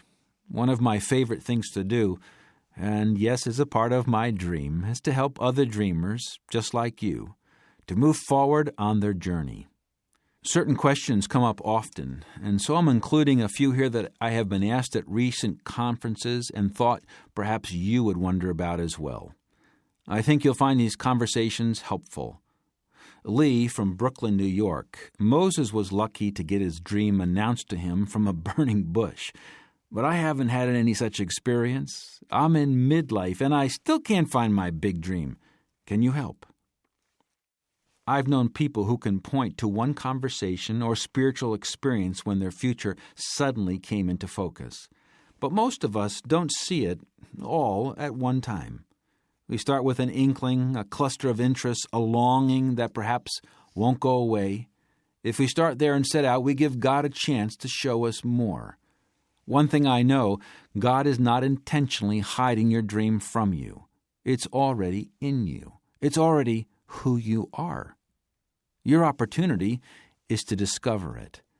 These explorations, these ideas have helped others. Number one, think back to what you wanted to do while you were growing up. Of course, it might have been a whole list of things. Don't just settle for the ideas of being a fireman or a movie star or a president. Think about what those roles meant to you then and what they can reveal about your real interests and motivations now. Number two, interview 3 people you respect who you think are living their dream. Ask them to share some of their secrets with you and perhaps why they think you were put on this earth. Number 3, if someone came along and gave you all the money you ever wanted, what would you do with it? Probably your answer reflects your dream. Your first answer, though, may be something like, live on a tropical beach and sip pink drinks with a long straw. Well, probably the beach only represents the end of your stresses and unfulfillment. It doesn't tell you much about the purpose and fulfillment that you would desire once your stresses disappeared. Number 4, observe your life and write down your conclusions. Good questions to ask yourself include, what have I always been good at? What needs do I care about most? Who do I admire most? What makes me feel most fulfilled? What do I love to do most? What have I felt called to do? And last, ask yourself what legacy you would like to leave for your children and grandchildren. What do you want to be remembered for? Quobus from Johannesburg, South Africa. I always wanted to own and run a business that would be successful enough that I could make a positive difference in my country through charity. But life intervened. Now I have a family, a job, and a lot of responsibilities and expenses. Insurmountable circumstances won't allow me to pursue my dream. What can I do? Well, a lot of people feel just like you. Present circumstances make your dream seem out of question. But nearly always, the truth is something else. I found that most people who truly want to pursue their dream can come up with a plan that makes a beginning possible. Of course, there's a price attached, at least one sacrifice, and often several. Most people who feel stuck need to rethink their priorities. Usually they have put a certain standard of living, a way of life, or some other assumption above the priority of pursuing a dream. Ask yourself questions like, what am I willing to sacrifice for my dream? How could I mobilize my family to help me pursue this dream? To what degree am I using my obstacles as excuses? Is there anything I could do right now, today, to launch me toward my dream. The minute you decide that you will do what it takes, you are already in pursuit of your dream. Cindy from Charleston, South Carolina. I come from a family that doesn't seem to believe in big dreams. In fact, we were raised always to expect very little out of life and always play it safe. Is that why I feel so afraid to embrace and pursue my dream? So many people come from families and even whole cultures that don't believe in big dreams. If this is what you experienced, it can be very painful. You feel like you're walking around in a room where the ceiling is meters too low. Maybe your family made it clear, without ever saying it, that you're not expected to achieve much. Or maybe your family only approved of certain kinds of dreams. I encourage you to spend some time thinking about the dream profile of your family. What in 2 or 3 thoughts was the big message about big dreams you received as you were growing up? I want you to realize there always is a message, whether it's open or kind of beneath the surface.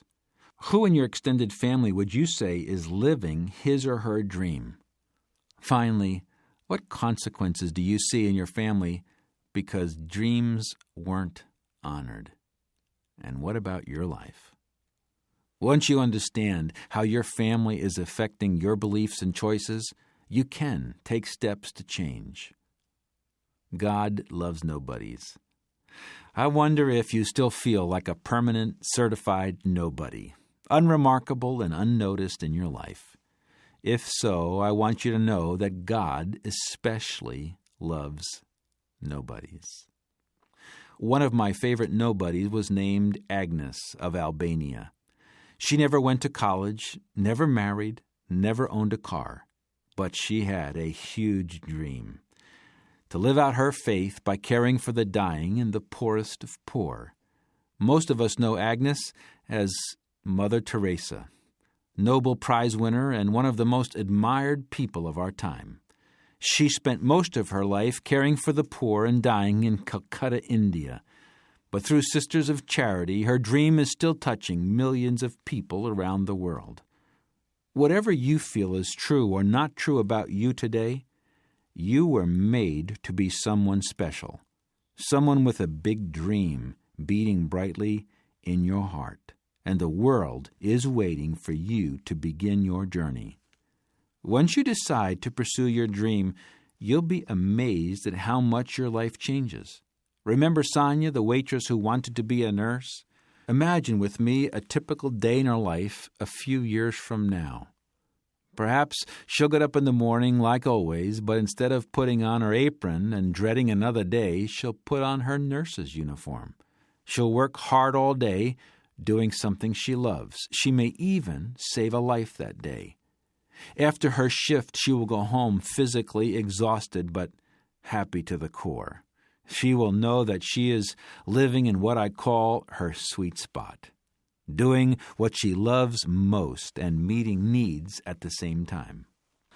Don't wait another day. Tell someone you trust today, I have a big dream. And then as best as you can, tell them what it is. The first time you say your dream aloud, you will hear your heart say, you were born for this.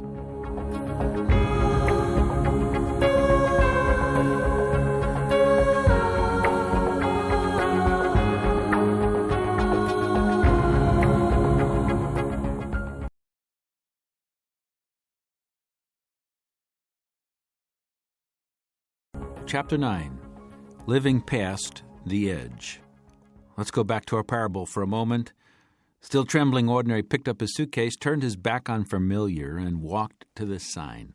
Even though his fear kept growing, he shut his eyes and took a big step forward, right through the invisible wall of fear. And there he made a surprising discovery. On the other side of that single step, the exact one Ordinary didn't think he could take, he found that he had broken through his comfort zone. Have you ever been most afraid of doing the very thing you most want to do? I had that problem, and it turned me back from my big dream time after time. You see, by the time I got through college, I knew I wanted to become a creative Bible teacher who could help a lot of people. That dream inspired me. But to accomplish my dream, I would have to stand up and speak in front of lots of people. That terrified me. I'd get physically ill for a week before a speaking engagement. Then when I finally got behind the lectern, I would hold on for dear life, stiff with fright, afraid to move my arms even, and afraid to move at all. There I'd stand until I'd sweated my way through the last word of my talk. Something had to change. I knew that if I was ever to hold an audience, I'd have to feel confident enough to move around the platform, to use dramatic gestures, connect naturally with my listeners. As you can probably imagine, my fears raised real questions about my dream. Was I making a big mistake? And if I was pursuing the right dream for me, why did I feel so uncomfortable doing it? You can match my story to ordinary's. I had embraced my dream. I had left familiar, excited to be pursuing it. But soon I ran into a huge obstacle. Right there, by the sign that said leaving familiar, I hit an invisible wall of fear, and it stopped my dream dead in its tracks. It happens to everyone. You too may have taken a big step toward what you really want to do, only to be surprised by a lot of uncomfortable feelings. If so, you probably still remember them. In fact, you may be living in one. You felt anxious. You felt foolish, full of doubts. You felt exposed, weak, and incompetent. Maybe, like me, you felt so afraid that it almost made you sick. Those feelings may have turned you around and sent you scrambling right back to familiar. What you and I experience is what happens to everyone who tries to leave his or her comfort zone. But I did get past my fear, and you can too. Let me show you how to understand what's happening and why, and how to step through that invisible wall of fear to experience newfound freedom. When cozy is a trap. When you think about it, a comfort zone ought to be hard to break through. After all, we've spent so much time building it. A comfort zone is our cozy quilt of relationships. It's the padding of routines that make us feel good and safe. It's a security fence of acceptable behavior. It's the steel mesh of our past successes and failures. Our comfort zone completely surrounds our life in familiar, and it feels comfortable. Inside our comfort zone, we feel safe. We're pretty sure we can succeed, look good, and feel happy there. Outside, well, who knows? Outside everyone's comfort zone lies the great unknown. That's why we don't want to go there. Now, there's nothing wrong with a comfort zone. After all, no one likes danger and uncertainty. No one signs up for discomfort. Yet a comfort zone can become a barrier, too. Why? Because our big dream always lies outside our comfort zone. That means we have to leave what feels comfortable if we want to achieve our dream. Ordinary faced a choice. He could either feel comfort but give up his dream, or feel fear and pursue it. You might think that if you only were braver or stronger, you wouldn't have to struggle so much with that choice. But the truth is, every dreamer does, no matter how talented or brave. When God described to Moses what he would have to do to fulfill his dream, the first step was clearly outside his comfort zone. "Come now, therefore, and I will send you to Pharaoh," God said. I can see Moses now, stiffening with fright, reaching for a podium somewhere, anywhere to hang on to. "Who am I," he said to God, "that I should go to Pharaoh, and that I should bring the children of Israel out of Egypt?" You can tell that he felt unworthy. Years before, Moses had committed murder, then fled the scene of the crime. But he also felt unable. "Oh, my Lord," he said, "I am not eloquent. I am slow of speech and slow of tongue." Do you identify with Moses' feelings of reluctance, fear, and inadequacy? I do. Every dreamer I've met does. But the great news for dreamers is that our success doesn't rest only on us. It's interesting what is revealed in God's answer to Moses. Moses was uniquely chosen for his message, and Moses was also uniquely gifted. But what mattered most was that God promised to help. He told Moses, "Who has made man's mouth? Have not I the Lord? Now therefore go, and I will be with your mouth and teach you what you shall say." Take a moment to think about the objections, however convincing, that you've come up with for why your big dream plus little you may equal a huge fear of failure. How many of your reasons assume that you're in it all by yourself? With that in mind, ask yourself, how might God reply to my personal concerns and fears? I remember a woman telling me she was afraid to go ahead with her dream. When she let the word unworthy slip, I said, "Are you waiting until you feel worthy so you can begin?" "Yes," she said. My reply startled her. "Well, you aren't worthy, and you never will feel worthy. If you continue to wait until you feel worthy, you will never live your dream." At first, this didn't sound like the encouragement she had been looking for. Then a light came on, and her eyes widened. What a relief it was for her to put down that false burden. Now she was ready to think clearly about her next step. You see, every big dream is initially way beyond your abilities and experience. We all feel unworthy and unable to do a big dream. But the Bible says God has chosen the foolish things of the world to put to shame the wise. And God has chosen the weak things of the world to put to shame the things which are mighty. God purposefully picks unworthy and unable dreamers like you and me. Now consider this. It's not really your feelings of discomfort, but what you think those feelings mean that determines what happens next in your dream. Do you remember all the unwanted feelings Ordinary experienced on the road out of familiar? At first, things just seemed different, but the farther Ordinary got from the center of familiar, the more his journey through his comfort zone made him anxious and afraid. Finally, he was overcome with fear and couldn't take another step. The closer we get to our own invisible wall of fear, the more fear we feel, and the more likely we are to believe a dangerous misconception. Ordinary expressed it this way: "But if I was supposed to do this big dream, then I'm sure I wouldn't feel so afraid." Sounds perfectly sensible, doesn't it? But it's a wrong belief and can trap a dreamer for years. Let's state that misconception more fully. Comfort zone misconception number 1, since I feel fear, my dream must not be from God. I can tell you from personal experience how powerful this wrong belief is. For many years, I kept asking God to expand my territory for Him. Looking back, I see that my prayer set a predictable but defeating cycle in motion. It looked like this. Number 1, I prayed, "Please say yes," when I asked God for a larger life. Number 2, yes, He answered. His answer was to bring me toward my big dream, but my big dream was always outside my comfort zone, doing something I had never done before. Number 3, I responded with no. I experienced discomfort, anxiety, and often genuine fear. But since I thought that if God was with me, I wouldn't feel fear, I would retreat back to the safety of familiar. And last, I would ask God, "Why aren't you saying yes to my prayer?" And the next morning would find me on my knees asking God again to expand my territory for Him. Don't you see why I didn't make much forward progress during that time? There was an 18-lane freeway that started with me on my knees, led out of the edge of my comfort zone, and then circled back again. And I could never figure out why God didn't answer my prayers. Can you identify with that? Think back over the times you have attempted to take a big step into new territory. When your fear increased the further you moved toward the unknown, did you begin to doubt the wisdom of your plan? To wonder if your fear might be a message from God that you were off course? This misconception leads to a second one. Comfort zone misconception number 2. I can't go forward unless God takes my fear away. But you could take away the fear, Ordinary cried out. "Please take the fear away. If you don't, I can't go on." His request makes sense.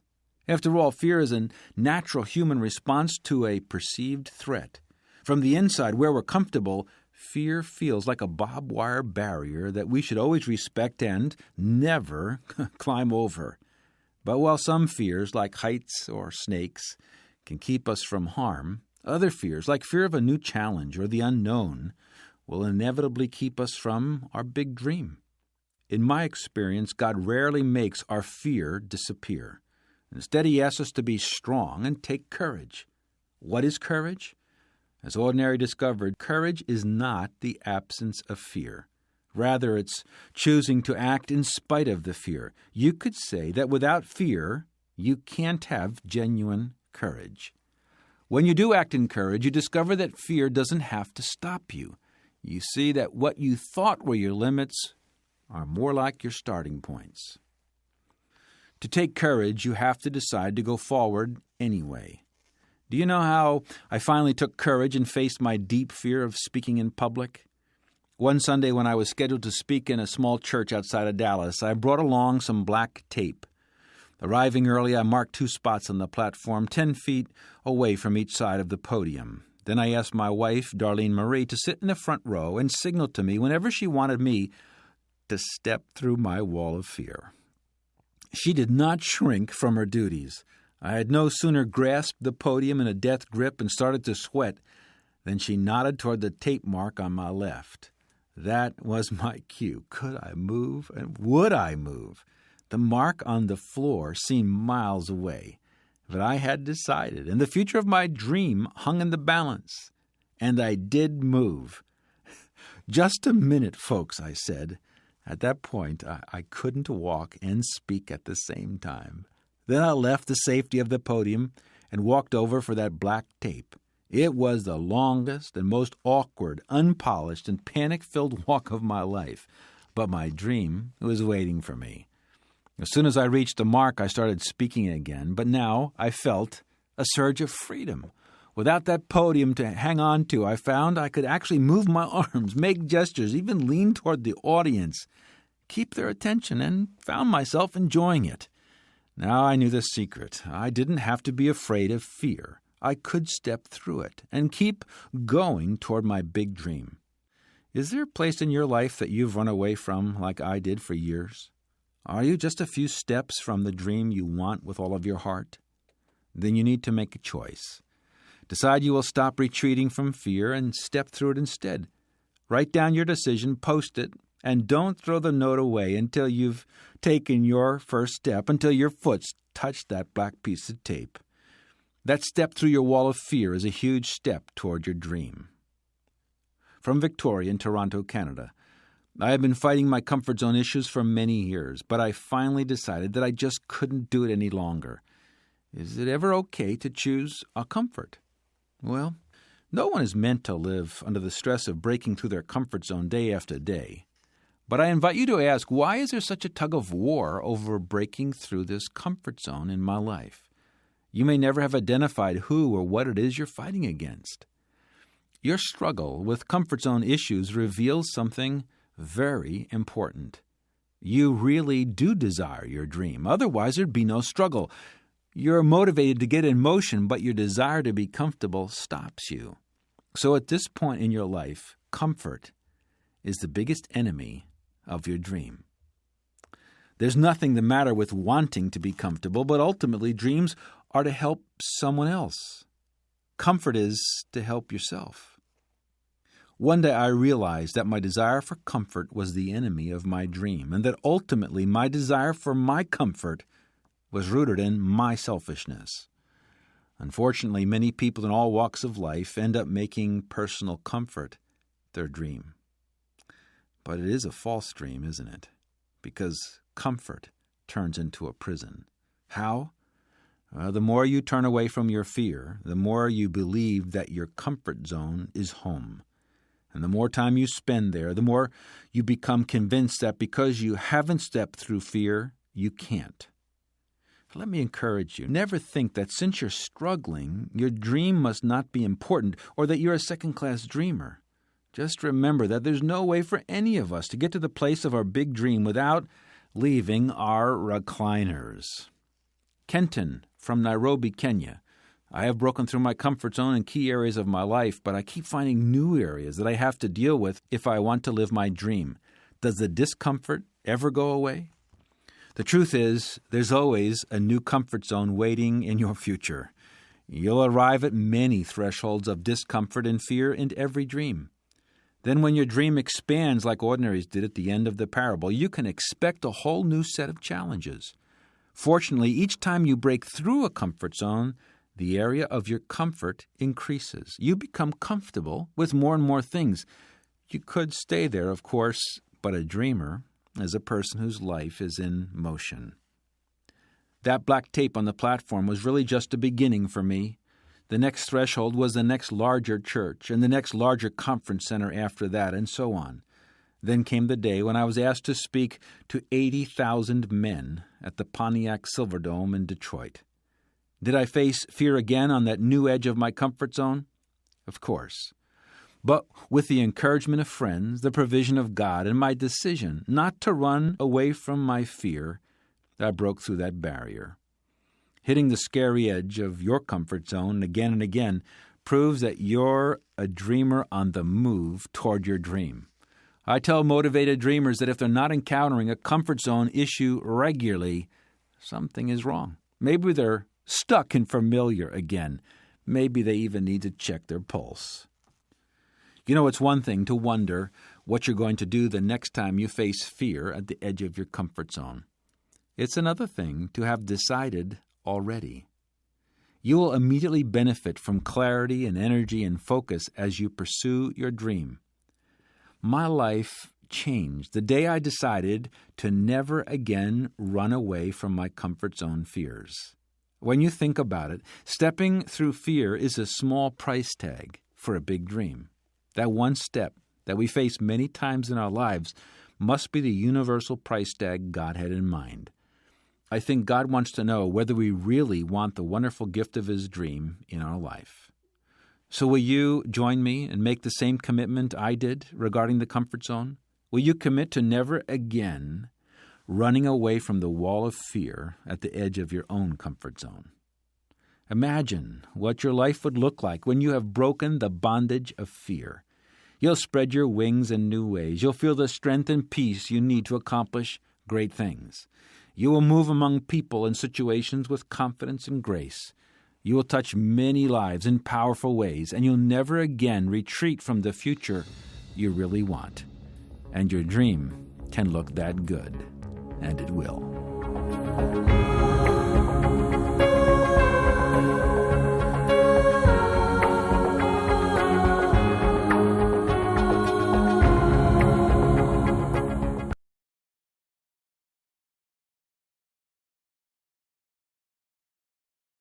Chapter 10, Unexpected Opposition. Ordinary was speechless and bewildered. He'd heard a rumor about border bullies, but he had supposed that if it were true, bullies would be nobodies he didn't know. He never imagined they'd be some of the nobodies who knew him best. Now his mother, uncle, and best friend all stood silently before him, blocking his view of the bridge to his big dream. How would he ever get past them, should he even try? Not long ago, I completed one part of my big dream and began another. Getting the new dream launched called for one short drive from our house to the airport, then one long flight from Atlanta, Georgia to Johannesburg, South Africa. 25 years after founding Walk to the Bible, I had decided to resign as president. Our new dream was to serve God in Africa. Without a doubt, it was the biggest and most unexpected change our family had ever experienced. Still, I knew it was the right thing to do. My wife and family knew it too, and God had confirmed it in several highly specific ways. But the moment the dream was announced, people started lining up at our front door. They had come to let us know in the kindest but strongest way possible that we were wrong, and wrong again. What are you doing? You're at the pinnacle of your career. You have it made. What's the matter with you? Somebody else said, the real reason you're leaving has to be that your marriage is falling apart or something terrible has happened in the ministry. Which one is it? Somebody else said, since many of those who disagree with this are older than you, you must be spiritually deceived. Surely you are headed toward a disaster. Somebody else said, what are you going to do in Africa anyway? You don't have a business plan. How are you going to support yourself? Well, have you ever met a border bully at your front door? Sometimes a bully is an actual enemy, a pharaoh who decrees, I will not let you go. But some of the most convincing bullies you'll ever meet are the people you know and who love you. Just seeing them standing in front of you with "no" written all over their faces can be quite a shock. What are you supposed to do at a time like that? Do you listen? Do you reason? Should you agree with them and turn back? Well, in this chapter, I want you to be thinking along with me and to understand what's motivating your bullies when they say things like "no" and "turn back now." And I'll show you the wonderful opportunities they have unknowingly carried right to your door. Turn back is not what we dreamers expect to hear at this point in our journey. We've just picked up our new dream and broken through our comfort zone. We're ready to leave. We want to hear people around us say, "Great idea. I wish I could do that too," or "Go for it." So why do we suddenly encounter opposition? Let me try to put this moment of frustration in perspective.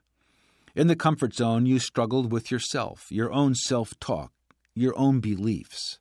You had to make a lonely choice on the road out of familiar. You had to choose your dream over your comfort. But when you enter the borderland, you must deal with others. You must confront their words, their beliefs. The reason they've suddenly appeared is now you're disturbing their comfort zone. That web of relationships and expectations in familiar is shaking wildly because someone has moved, namely you. Each of us has been a bully, if you think about it, to someone else in another situation. We rush to the border when a friend or relative is about to do something that would threaten our comfort. Keeping that in mind will help us listen to our bullies with more understanding. But what have you heard or said at the border of someone's big dream lately? See if you recognize any of these opening lines. "I've given your plan a lot of thought, and I hate to say this, but..."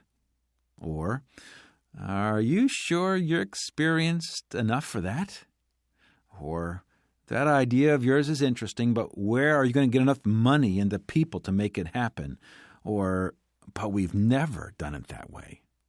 Of course, most bullies mean well, but they catch us at a very vulnerable moment. If you're facing bullies today, be encouraged.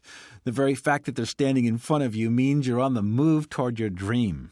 Their opposition can actually help you clarify your dream and strengthen your resolve, so let me show you how.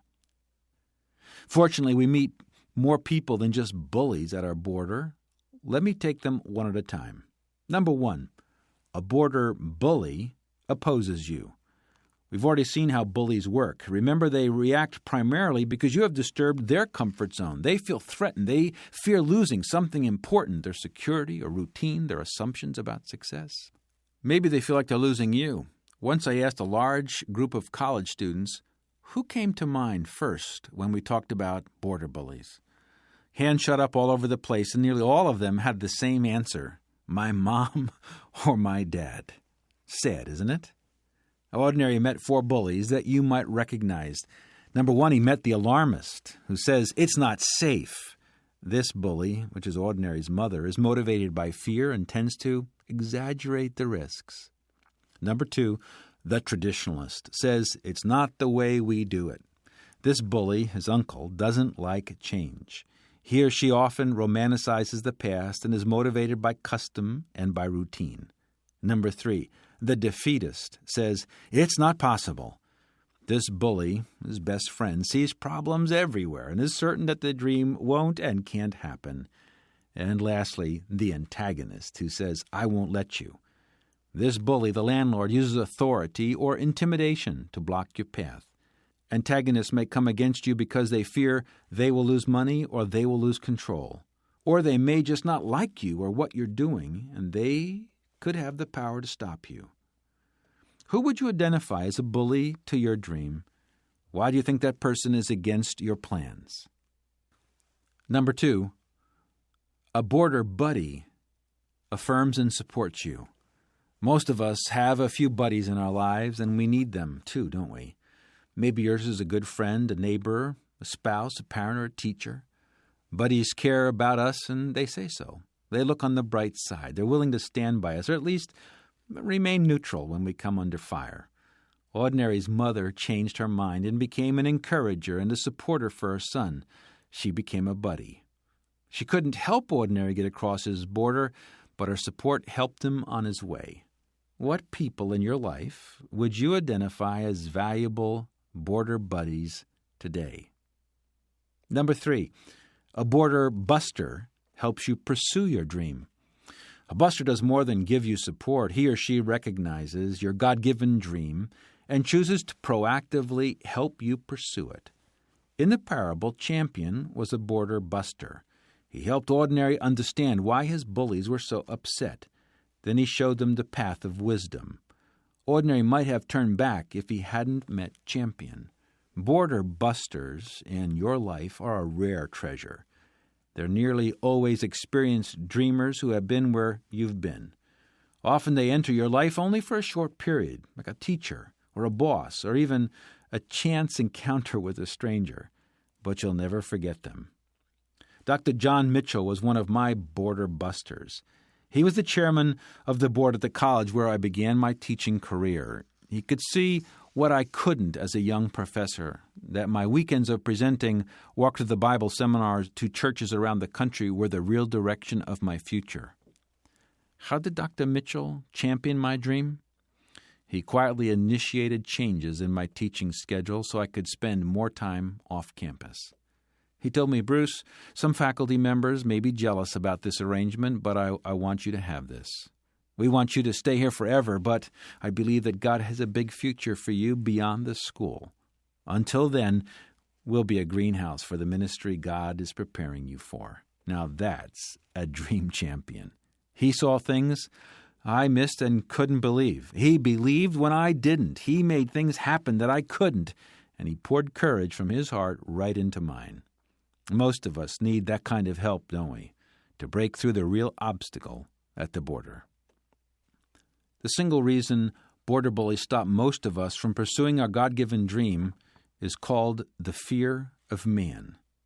The Bible says the fear of man brings a snare. It's not easy, is it, to stand up against those we love and care about. The urge to be well-liked and admired by others is deeply rooted in our nature.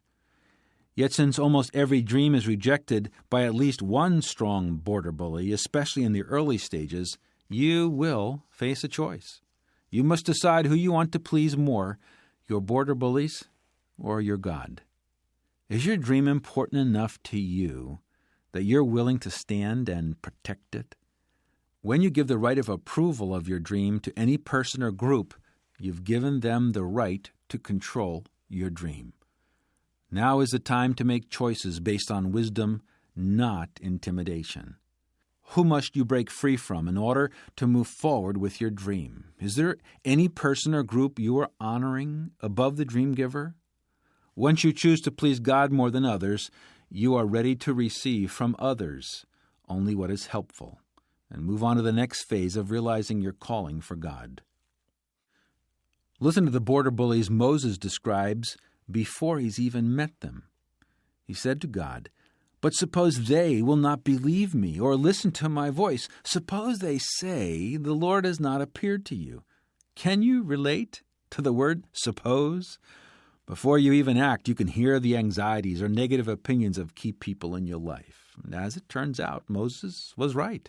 The Israelites he was trying to set free feared the Pharaoh's disfavor.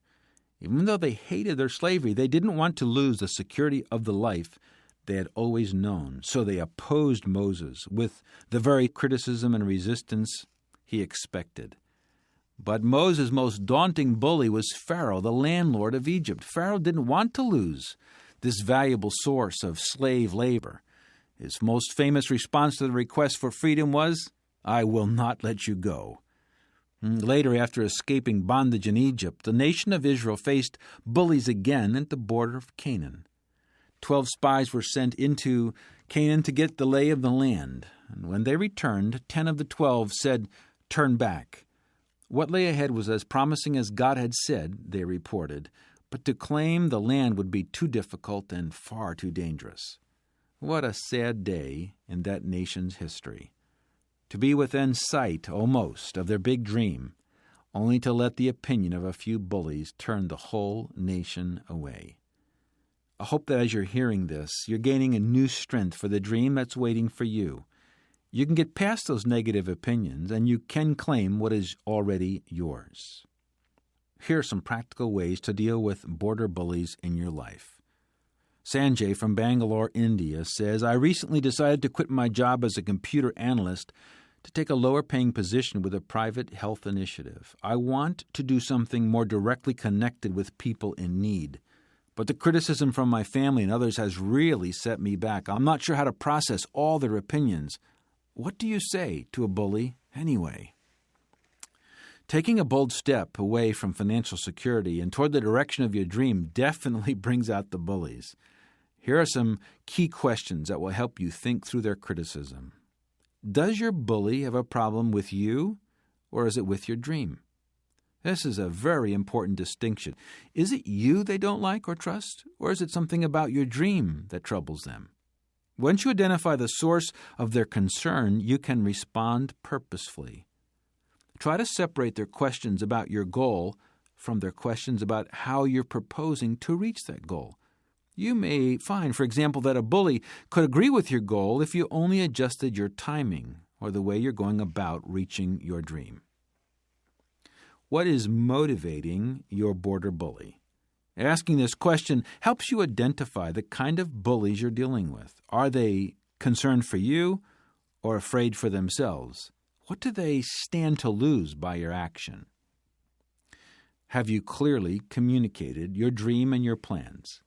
Most beginning dreamers struggle here. We find it hard to see and state the dream clearly, sometimes even for ourselves. But careful communication has turned a lot of bullies into buddies. Keep trying until you can describe what you want to accomplish in just a couple motivating sentences. Is there merit to their concerns? Border bullies often exaggerate the dangers or risks, but they also can make important observations.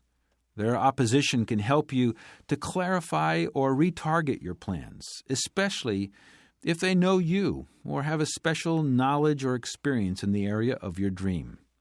Listen carefully, asking God for discernment, but don't let anyone but you and the dream giver own your dream. Natasha from Moscow, Russia. What do I do about a very important bully I can't seem to sway? Should I keep trying to change her mind?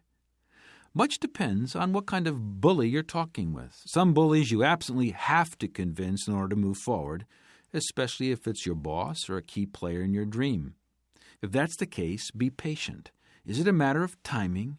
Is it a matter of helping this person catch the vision? Try to identify what interest of his or hers is most at stake.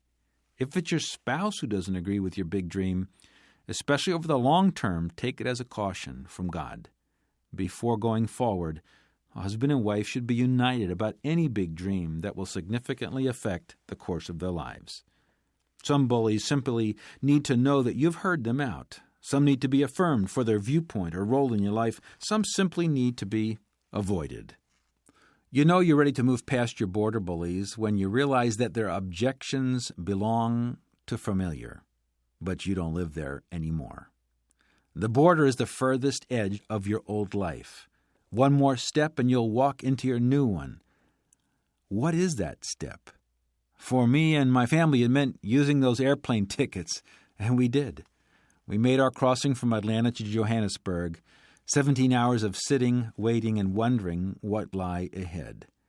But the hard part was behind us. My experience in the Borderland taught me that the larger the vision and the more different it is from what you've done before, the more bullies will show up to oppose you, but that still doesn't mean you should turn back. Dwight L. Moody, the innovative 19th century leader, left his mark on the world by going against the consensus. About him, Moody's son wrote, "It may be safely said that in the beginning of all his greatest and most successful efforts he stood alone, acting against the advice of those best able, apparently, to judge of the matter, with the one exception of his most valued human advisor, his wife. Make your crossing, dreamer. Your wonderful future is waiting, and the dream giver is ready to help you find it."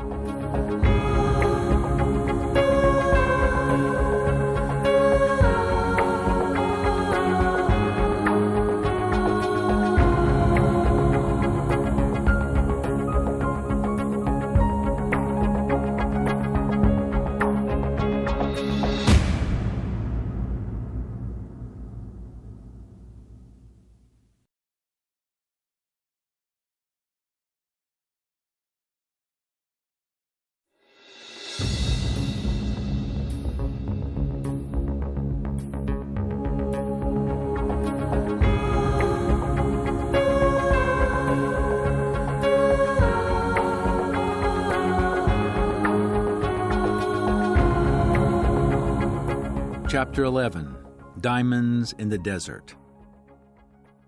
When the wind finally stopped, Ordinary stood to his feet. As far as he could see, there was only sand. The path to his dream had disappeared completely. Obviously, his entire trip through the wasteland had been a waste. Hot tears coursed down his dirty cheeks. "You're not a dream giver," he shouted at the sky. "You're a dream taker. I trusted you. You promised to be with me and help me, and you didn't." Have you ever set out in faith, taking God at His word, only to run head-on into failure and despair? Sometimes when you risk everything, you lose everything too, or so it seems at the time. In 1977, soon after Darlene Marie and I started Walk Through the Bible in our basement, we began getting requests for follow-up Bible teaching. A magazine seemed like a natural choice, so we launched a daily devotional magazine called The Next Meal. Our little publishing team felt strongly that God was asking us to proceed on faith. For us, that meant never charging for the magazine and never asking for money either.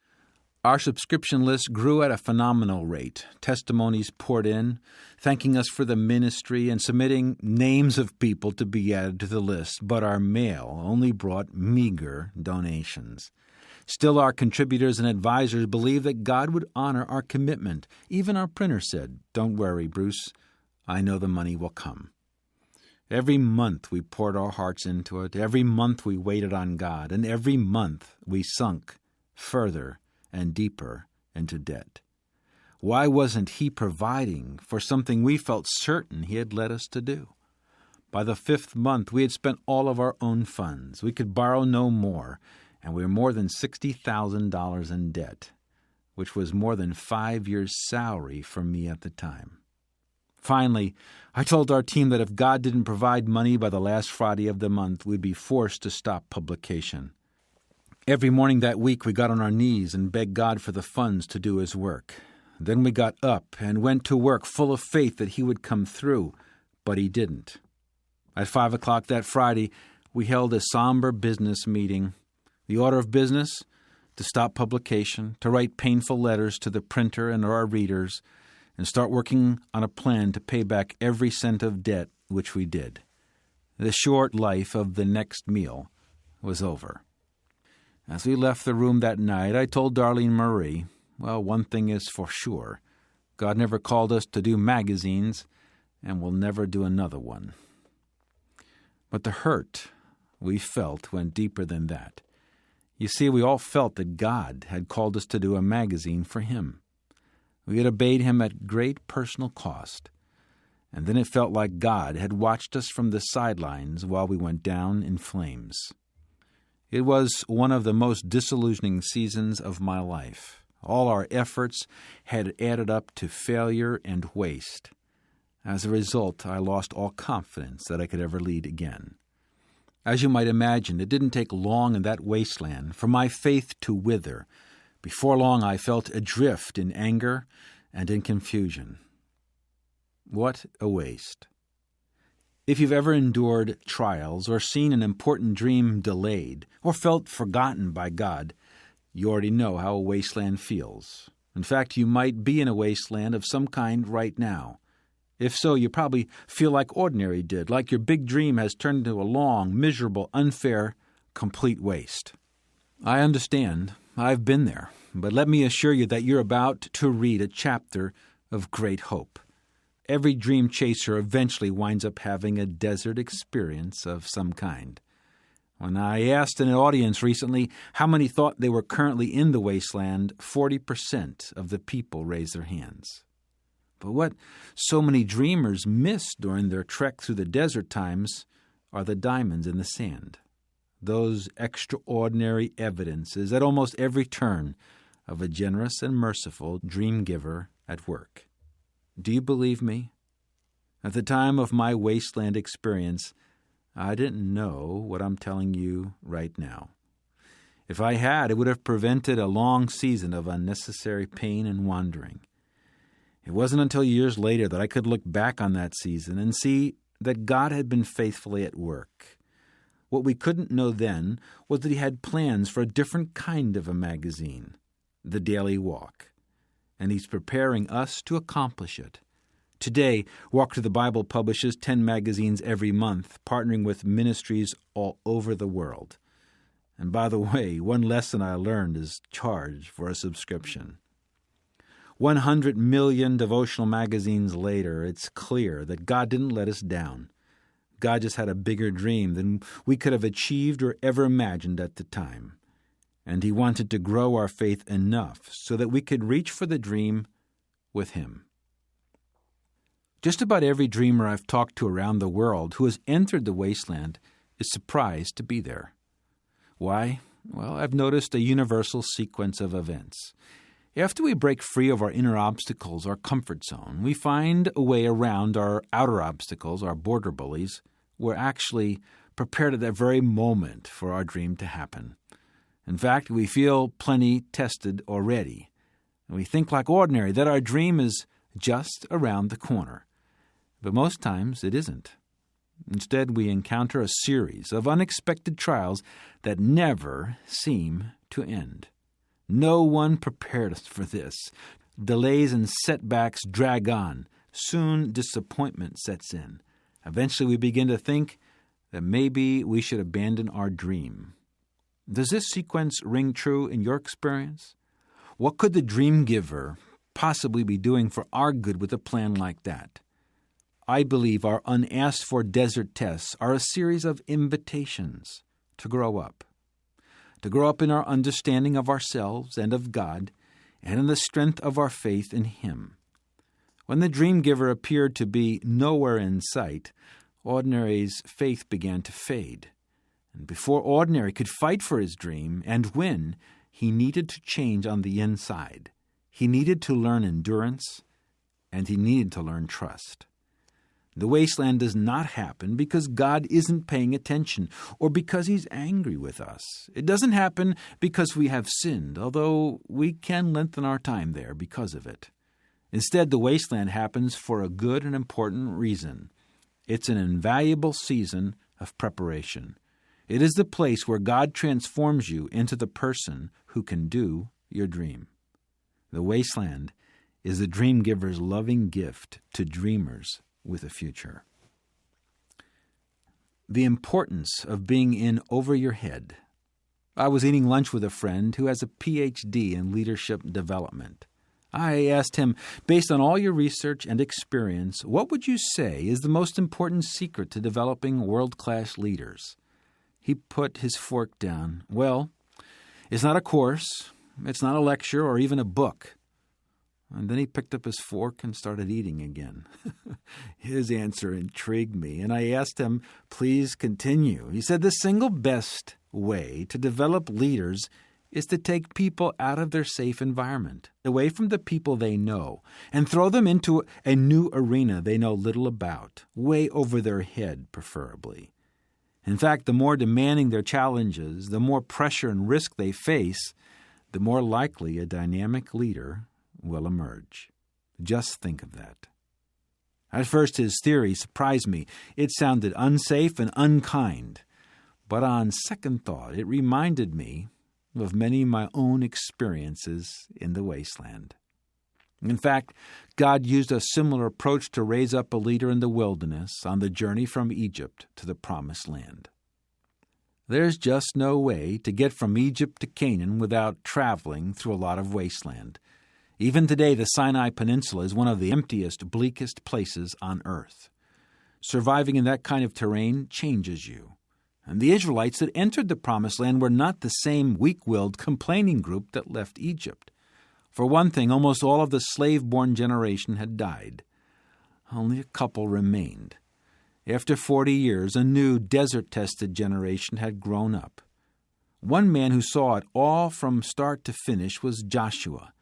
During that time of trial and suffering, which he hadn't asked for, and of endless delays which he had done nothing to deserve, Joshua matured. He advanced from Moses' assistant to the spy and the warrior, and finally to the one person who was fully prepared to lead Israel after Moses' death. What had the desert years accomplished? When Israel was finally about to leave the desert, Moses told the nation that God had allowed that experience to happen for an important reason, to test and reshape each person from the inside out. The bottom line of every test in the wasteland is this: when God seems absent and everything is going wrong, will you still trust God enough to patiently allow Him to prepare you for what's ahead? I've noticed the bigger the dream, the longer the time of preparation. Joseph spent years honing his leadership skills in prison, even though he was innocent, before he rose to rule all of Egypt. David spent years hiding out in desert caves, leading 400 men who were in distress, in debt, or discontented before he was fully prepared to become king. But like Joshua, Joseph and David passed the tests of the wilderness and emerged prepared for their big dream, and you can too. God's motive and plan in the wasteland is to prepare you to become the person who can succeed at your dream. But the outcome of His actions is up to you. Your response depends on how you answer two very important questions. Number one, how much do you want your dream to come true? And number two, do you believe in the dream giver enough to trust His purpose and accept His plan of preparation, even if you don't understand or agree with it? The Bible describes the trials you and I face in the wasteland as the testing of your faith. In the book of James, it says this: "Count it all joy when you fall into various trials, knowing that the testing of your faith produces patience.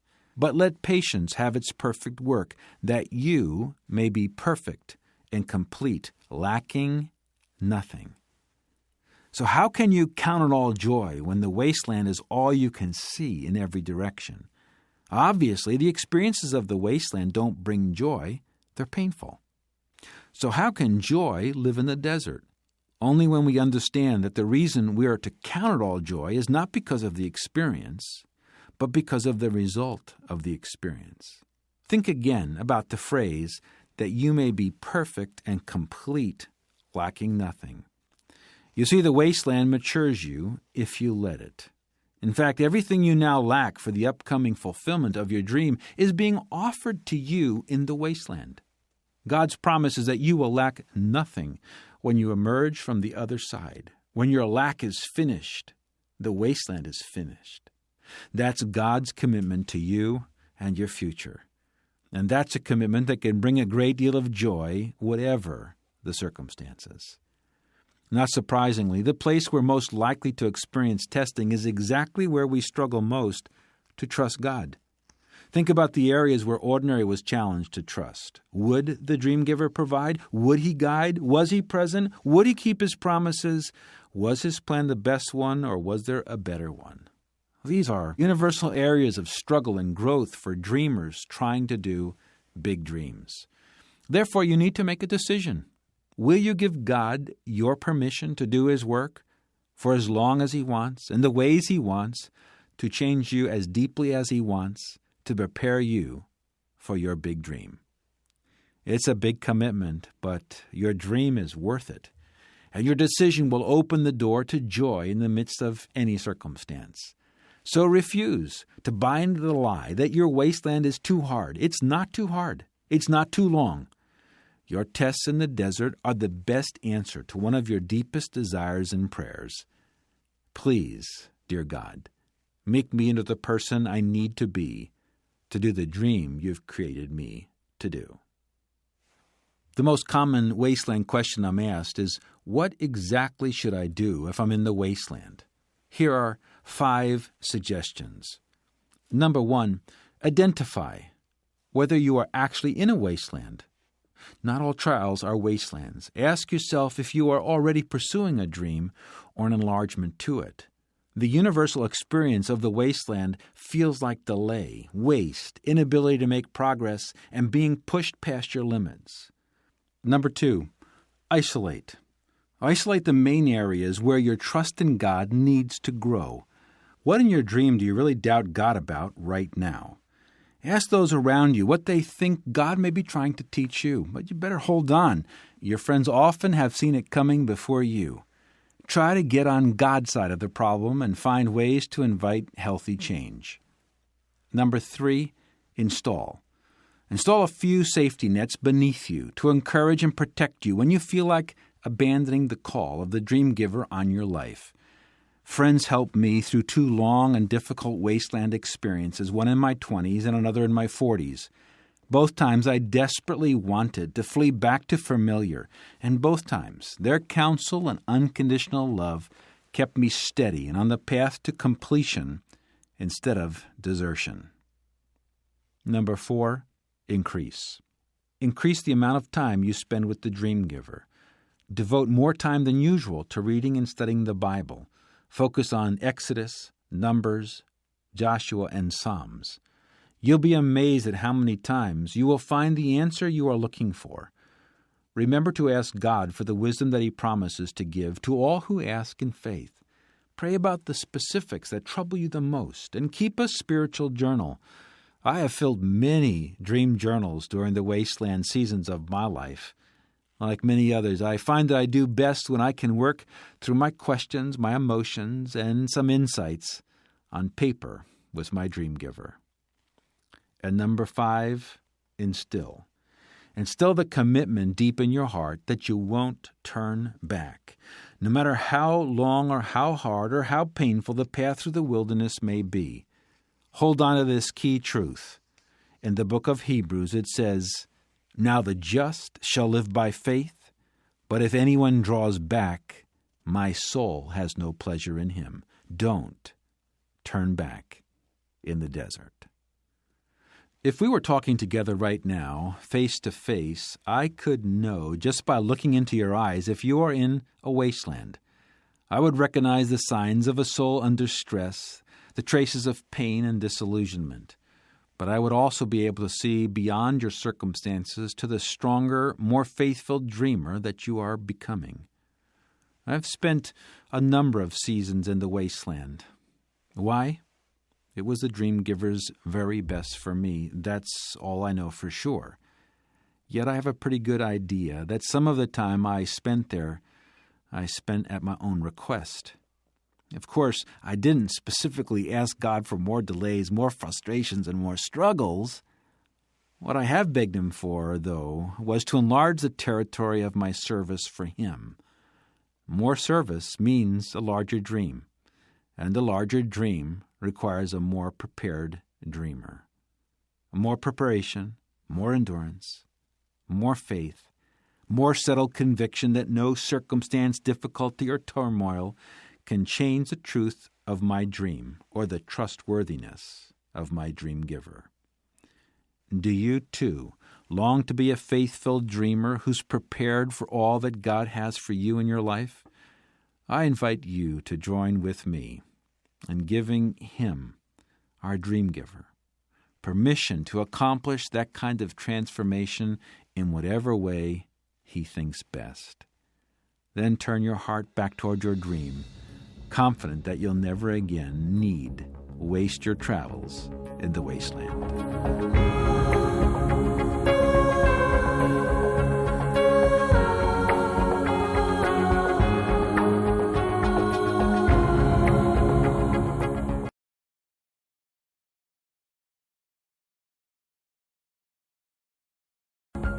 Chapter 12. A Surprising Invitation. Walking across the floor of the forest, he felt hushed and small and swallowed up by greatness. Then he began to climb. Higher and higher he climbed, following the stream, until suddenly he entered a level clearing filled with bright light. His heart told him that this was sanctuary, and he was in the presence of the dream giver. I remember stepping out of a hot, crowded, noisy house into a Rocky Mountain evening. The door closed behind me. Click. Instantly the clamor of voices ceased. All my concerns about people and problems faded away. Cool night air brushed my skin. I took maybe 5 steps across the newly mown grass and looked up. Oh, stars, stars, and more stars glittered across the inky night sky. The deepest depths of eternity seemed to open above me and around me, silent, immense, and waiting. There I stood in the grip of wonder.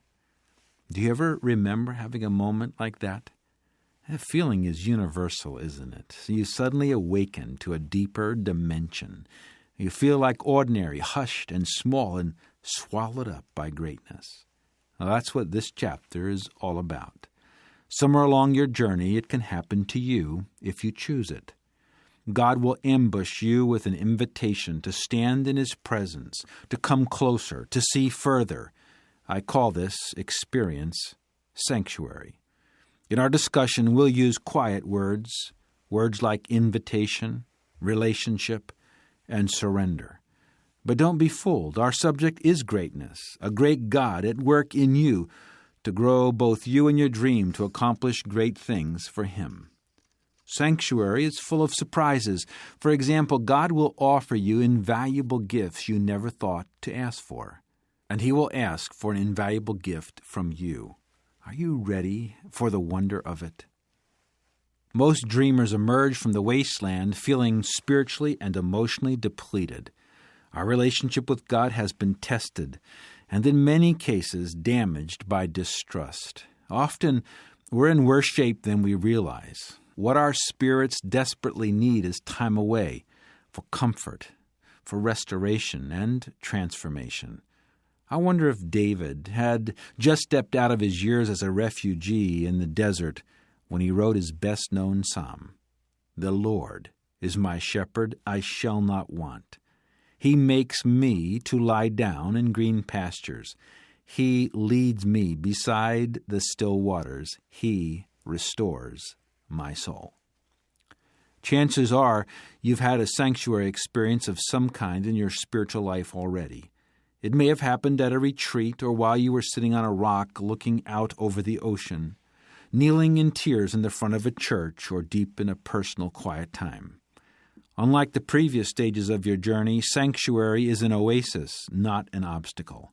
It's a pause where you're invited to meet with God, to be renewed, and to make decisions that will radically affect the rest of your journey. Before Israel could be ready to invade Canaan, they needed sanctuary too. It had been 40 years since Israel left Egypt. Now they gathered near the Jordan River, anxious to claim the land flowing with milk and honey. But first, Moses took the people on a spiritual retreat. He reflected on their entire 40-year journey. He reviewed the 10 Commandments and their covenant with God, and he led them through repentance and recommitment. Listen to his emotional appeal when he says, I have set before you life and death, blessing and cursing. Therefore choose life, that both you and your descendants may live, that you may love the Lord your God, that you may obey His voice, that you may cling to Him, for He is your life and the length of your days, and that you may dwell in the land which the Lord swore to your fathers to give them. You see, the long journey had brought the children of Israel to a place of decision. It's a choice. Would they choose to love God and place Him first in their hearts or not?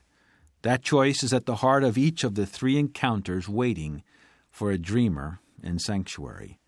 These encounters last different lengths of time and occur in a specific order, and each encounter is a prerequisite for the life-changing event that follows. Yet each one is only an invitation. That means it's optional. You can say yes and proceed, or you can say no and look for a detour. But what you say and do here will determine the future of your dream.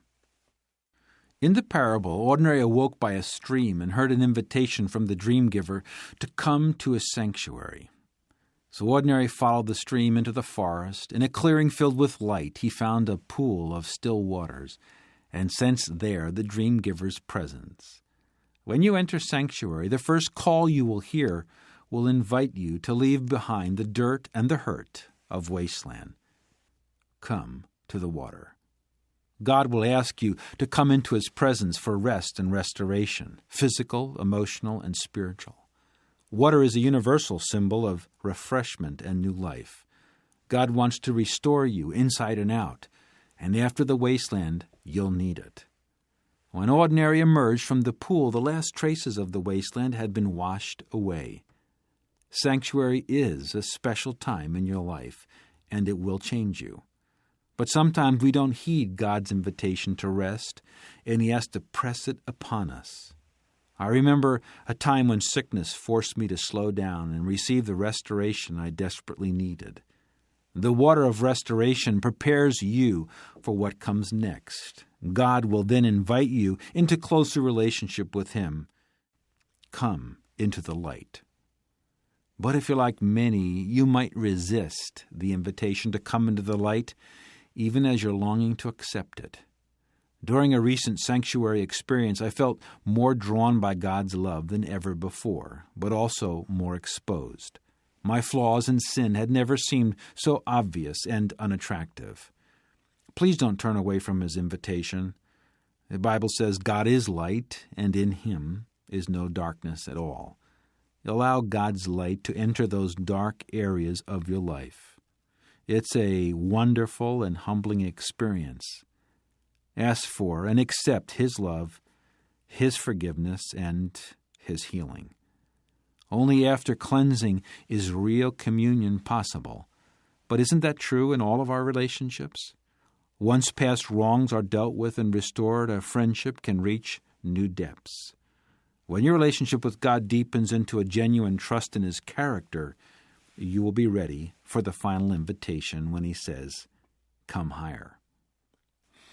Now God will ask you to consecrate yourself to Him and surrender your dream.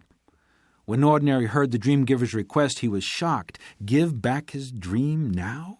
After all the hardships he had faced on his journey? Now, when he could finally see his big dream shining brightly on the horizon? On his whole journey from familiar, Ordinary never held his dream more tightly than he did at that very moment. And now, the dream giver wanted him to let it go. What a moment this is in every dreamer's journey. What God asks feels so impossible. If you've already come to this place in your journey, you know I'm not exaggerating. I'll never forget a night in Des Moines, Iowa, when God made a seemingly impossible request of me. Darlene Marie and I had been asking God to show us what was next for us. And that night I found myself praying, "Lord, we've come so far. What's next?" "Give me your children," was His answer. At first, I was too shocked to respond. Then I said no, and I was plunged into hours of agony and turmoil. I wrestled with God until 3 o'clock in the morning, when I was finally able to release my beloved children and my wife completely into God's care. It was a painful but completely freeing surrender. Since that day, my family no longer belongs to me, but to God. They are simply His gift to me to love and to cherish. If you're a parent, you especially understand my intense struggle that night. The things we love the most, we hold most closely, don't we? In another such experience, God put His finger directly on my big dream. For years, I had struggled to give back to God what I understood to be my life's work, the growing ministry of Walk to the Bible. Then the day came when I felt absolutely sure He was asking me to implement a financial policy that would end the ministry. Looking back now, I see that I was holding far more tightly to the gift of my dream than to the dream giver Himself. I hesitated, I questioned, I rationalized, I prayed, and finally the moment came when I surrendered the dream called Walk to the Bible on the altar. I made the decision I knew was right, informed our team, and drove home, sure that the ministry would close its doors forever. When I got home, I told Darlene Marie that as far as I could tell, this chapter of our life was over. Forced to choose between God and my big dream, I had chosen God. But Walk to the Bible did not close. Instead, God opened many new doors and amazing opportunities. As you think about sanctuary, would you say it describes where you are right now? If you say yes, you're facing one of 3 specific invitations. First, will I allow God's love to bring rest and restoration to my body, mind, and soul? Second, will I allow God's light to shine in my heart and then move forward from cleansing into communion? Number 3, will I give my big dream back to the dream giver, no strings attached? Each of these invitations is rich with possibility and promise. But the third invitation, to surrender our dreams to God, may be the most difficult to accept. Surrender isn't a one-time event. In my experience, we surrender other smaller dreams throughout our lifetime. They might include possessions, expectations, a career, maybe a hobby, a standard of living, or even a personal loyalty, whatever comes between our dream and its fulfillment. But the time will come, my friend, when God asks you to surrender the dream itself. Often He'll ask you to take a very tangible step to seal your decision. That could be selling or giving something away, signing a contract, moving, or even resigning. Of course, you don't have to give your dream back. Remember, every choice in sanctuary is an invitation.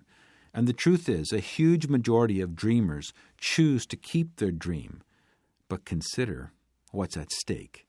If you don't surrender your dream, you'll be placing it higher on your priority list than God. You will go forward from this moment with a break in your relationship with your dream giver, and your dream will become your idol. But your dream, no matter how big, will make a tiny God. Your dream is meant to be about more than itself, or more than you. A God-given dream brings you together with what God wants to do in His world through you. You are meant to be a river of blessing, not a puddle drying in the sun. You probably know a dreamer-owned dream when you see one. They're everywhere. They're always smaller and more selfish than the dream giver intended. They get corrupted. They make people successful but not fulfilled. They build the reputation of a person but often bring dishonor to the dream giver. They do as much harm as good, and sometimes a lot more harm. Let me ask you something. Have you come this far and learned so much about the dream giver's character and desires for you only to settle for that? George Mueller, who was father to many thousands of orphans in 19th century England, said, "Our Heavenly Father never takes anything from His children unless He means to give them something better." I couldn't agree any more. Therefore, fellow dreamer, I encourage you to unconditionally release your big dream to God. Put it in His hands and walk away. I'm not talking about a symbolic surrender, but a real one. The longer you fought for your dream, the harder your choice will be. But God understands exactly what you've been through and how you feel. Remember who He is and what He has proven true about Himself in your life, and then obey. Choose to put the giver before His gift in your life. It may feel like the biggest step of faith you have taken so far, but it will open the door to a God-sized big dream in your future. Augusto in São Paulo, Brazil. If God loves me so much, why doesn't He just give us more power to accomplish our dream instead of asking us to give it back? It's so important to know that God cares about you even more than your dream.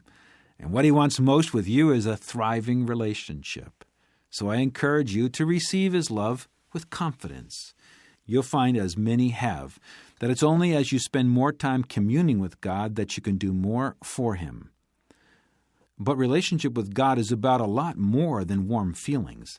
Just ahead is the Valley of Giants, and God is preparing you to succeed there. If you don't trust Him with your dream now, you'll probably fall to unbelief when you face your giants. Marita from Manhattan, New York. You said that the choices in sanctuary are optional and that many dreamers turn away. That means a dreamer can just go forward with her dream and never deal with sin problems? How might this choice affect the future of her dream?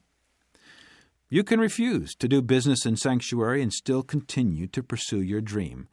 But you will never be or never achieve all God had in mind for you. We all deal with sin problems, don't we? But ongoing, major, unconfessed sin will keep you from what God wants for you. Of course, God isn't shocked when a dreamer shows up in sanctuary still dragging around a long list of unfinished business. The truth is, when we first started out toward our dream, we couldn't see some of the dark areas in our life that are so obvious now.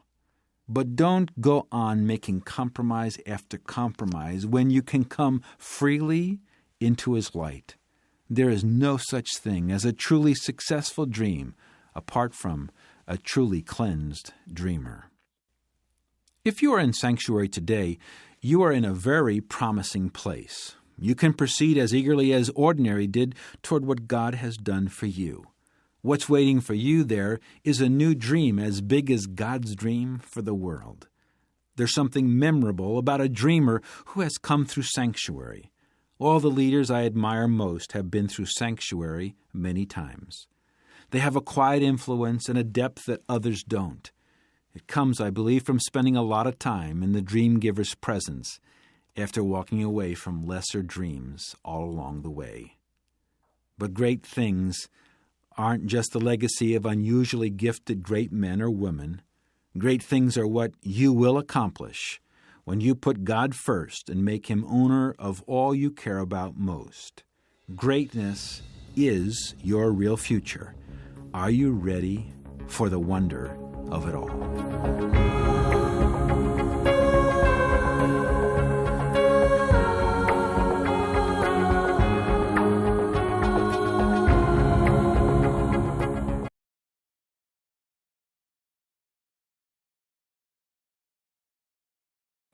Chapter 13. The Heart of a Warrior. In the morning, Ordinary entered a broad valley that seemed to lead up to the high country. The land of promise was near. Soon he came upon a sign that read, "Beware, Dreamer, Valley of Giants." Ordinary stared at the sign, so the returning dreamers were right. Giants were real.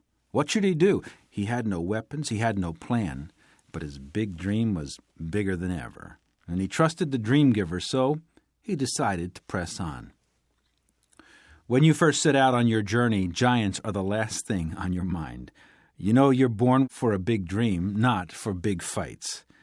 I'm sure a young shepherd named David didn't think he was born to take on a giant, not even after he had killed a lion and a bear, not even after the prophet Samuel had appeared at his parents' home to anoint him for God's amazing dream for David's life, to grow up to be king.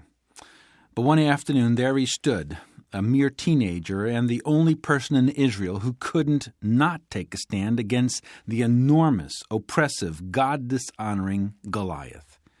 While two armies watched in amazement, David walked out to meet his giant. "I come to you in the name of the Lord of hosts," he shouted. "This day the Lord will deliver you into my hand." Then he put one small stone in his sling and ran straight toward Goliath. Moments later, the stone found its mark, and the giant came crashing down. That stunning victory over a giant accomplished so much.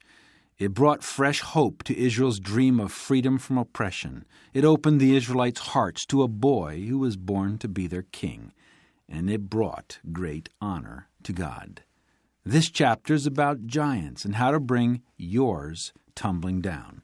If you're looking up at a giant today, I want to encourage you. You haven't made a mistake or taken a wrong turn. You're not staring defeat in the face. In fact, you'd be foolish to turn back now. Why? Because your giant is strong evidence that you're right on track to achieve the big dream God put in your heart.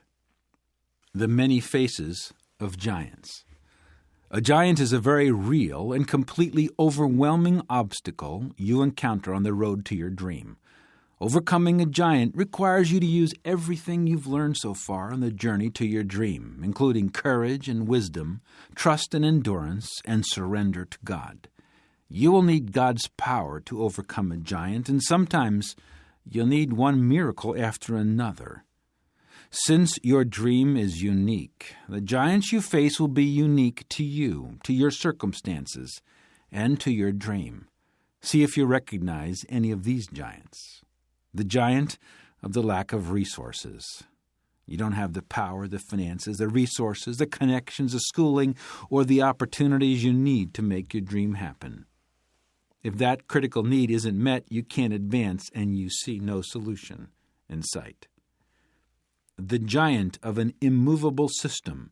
You must find your way through the maze of bureaucracy or legal system, but you can't even find the front door. The giant of an opposing group or individual. People with the means to help make your dream happen don't, or they work actively against you. Perhaps you face racial or social prejudice that seems to put your dream out of reach. The giant of intimidating circumstance. This is a situation that's beyond your control. For instance, your dream is in New Jersey, but your husband gets transferred to Tokyo. Or you can't pursue your dream because you must care for an invalid family member at home. The giant of a crushing physical or spiritual burden. Your opportunity is suddenly limited by an illness, a physical challenge, or even an addiction. Or you face a spiritual issue of some kind that prevents you from going forward. Take a moment now to consider the giants you have faced so far in your life. Can you think of a few? Can you list them? How did you get past them, if you did? Now let me ask you, when you faced a giant in the past, did you believe that God would help you, and did He? These are important questions. Unless you believe God will show up, you're very unlikely to defeat or even fight a giant. That's why the commander told Ordinary, unbelief is much more dangerous to your dream than any giant. As Israel discovered, unbelief and rebellion can tragically derail a dream for years or even the lifetime. Of the 12 hand-picked spies sent into Canaan, do you really think 10 were cowards? I don't. I think they looked at the walled cities, the highly trained armies, and the giants in the Promised Land, and they came back to Moses with a sensible report. The enemy is very strong. We seem weak by comparison. Therefore, we should not attack. But while their military assessment may have been well thought out, their faith had failed them completely. Joshua and Caleb wanted to advance, but the other 10 spies feared the giants more than they trusted God. Their arguments sent a nation spiraling into unbelief, and they turned back to the desert. It was a terrible defeat for Israel's dream, and they wasted the next 40 years wandering in the desert. Of course, when Israel returned after 4 decades to try the same dream again, the same giants still blocked their progress. But this time, Israel rejected fear and chose to trust God. Now they were ready to move forward under the direction of the dream giver who promised, every place that the sole of your foot will tread upon, I have given you. I will not leave you nor forsake you. But God deals with giants differently than we do, and His plan for conquering Jericho was quite a surprise. He told Joshua that the people were to attack the city by simply walking around it. Then at just the right time they were to blow trumpets and shout. If Israel did exactly as He said, the walls of Jericho would fall down. Can you imagine the courage it took General Joshua to tell his army that he planned to conquer a city by walking around it and making a lot of noise? Joshua risked rejection, humiliation as a leader while Israel faced the potential of total defeat. Has God ever asked you to take a big risk, to face a giant for your dreams? When He does, something important is at stake. Because as you'll see, your giant exists in the first place because God is up to something larger than you, larger than your dream, larger than even a victory. What is that purpose? Well, if God has the power to part the sea with a rod or knock a city down with a shout, why doesn't He use all that power to remove your giants once and for all?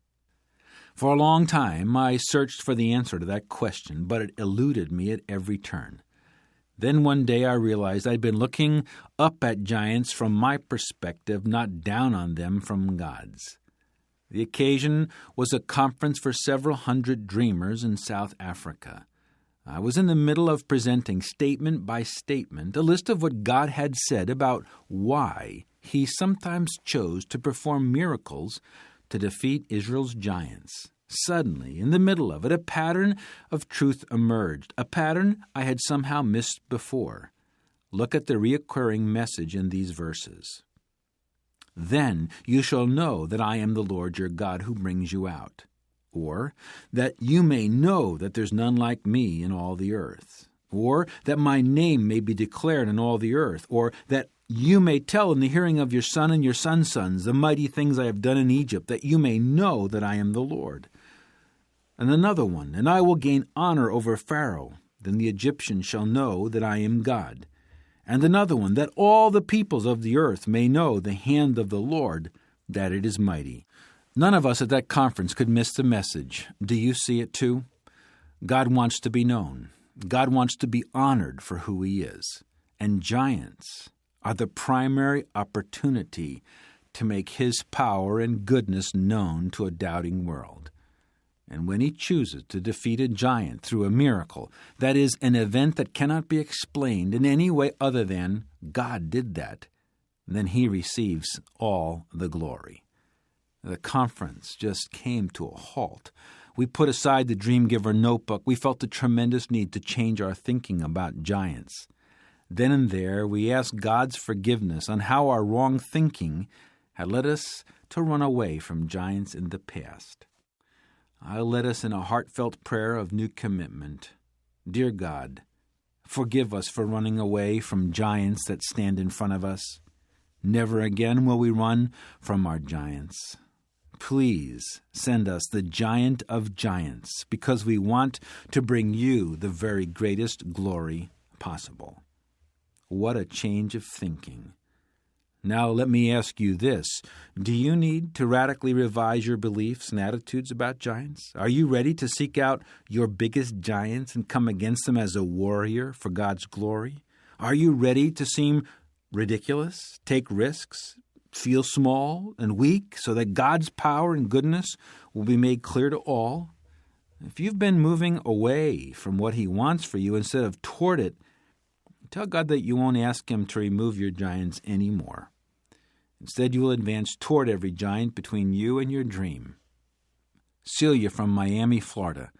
I want to take a risk of faith, but I don't know what to do. What does a risk actually look like?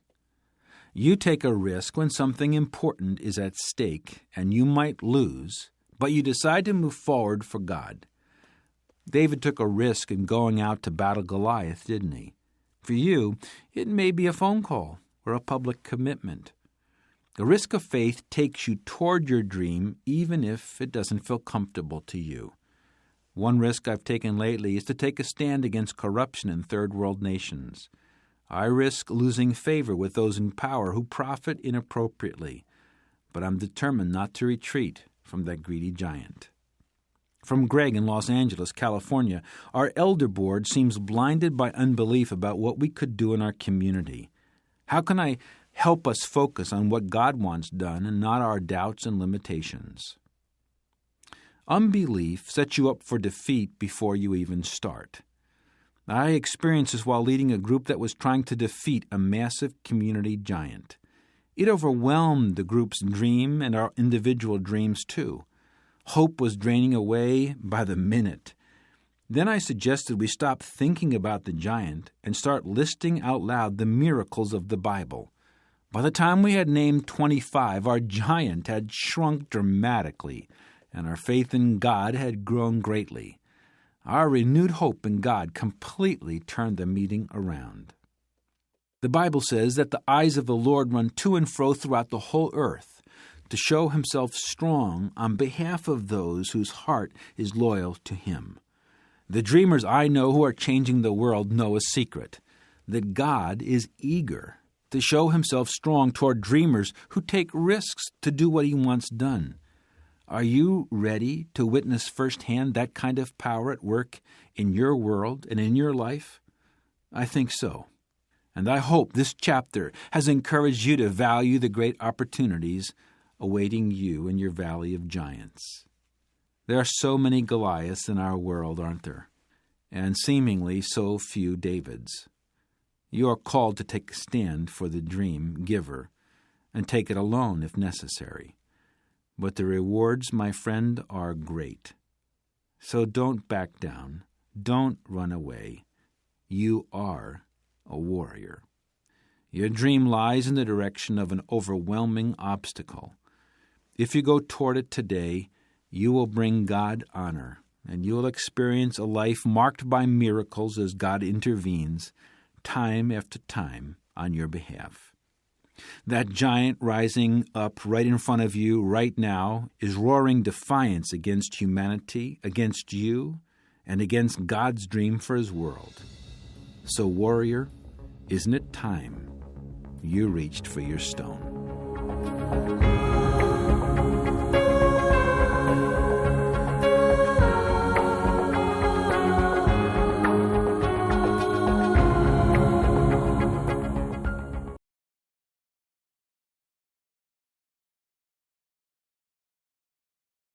Chapter 14. Living Out Your Dream. One day, Ordinary took a stroll near the city gates. As he walked, he talked with the friendly anybody children who followed him. Then he heard the dream giver say, "What do you see?" Ordinary stopped. He looked down into the children's faces. "I see beautiful anybodies in great need," he said. "Yes," said the dream giver. "What else do you see?" Then Ordinary looked up. He could hardly believe his eyes. Carved on the inside of the gate was the name of his dream. "Your big dream lies here," the dream giver said. We stepped off the plane on the other side of the globe, happy to have finally arrived in our land of promise. Johannesburg is a beautiful city on a plateau in southern Africa. Under the streets lie the world's greatest deposits of diamonds and gold, but above the streets there's great need.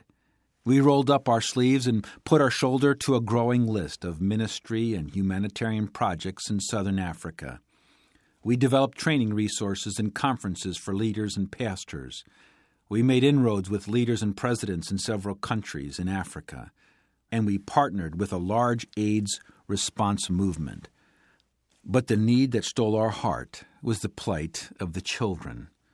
Across southern Africa, the AIDS epidemic has left more than 13 million children with neither father nor mother. Every day, 8,000 people in sub-Saharan Africa die of AIDS, while another 14,000 contract the HIV virus for the first time. Like Ordinary, we may have been expecting our dream to look different from this picture of death and dying and loneliness, something other than the biggest need we had ever seen. Maybe we're expecting to hear, "Congratulations, dreamers, you have arrived." But what we heard instead was the dream giver's gentle question, "What do you see?" And what we saw broke our hearts.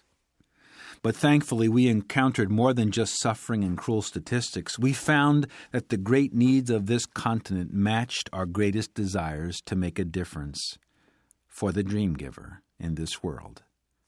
Now every day we feel a growing desire to pour our passions, abilities, and effort into this dream.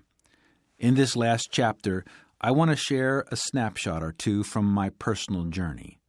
Consider this a letter home from Bruce Ordinary Wilkinson in the land of promise. The stories are ours, but I hope you see your life in every word, not the location necessarily, or even the direction of our work, but the picture of a completed dream, yours, that is waiting to come true in your life. If you're doing your dream right now, hopefully you will find insights on how to accomplish even more for God in your land of promise. And if you haven't realized your dream yet, even if you haven't left familiar, then I hope to show you how urgent it is for you to reach for your destination now with all of your heart. How does a person begin to understand the reality of 13 million orphans? Maybe like this. Put the populations of Los Angeles and New York City together.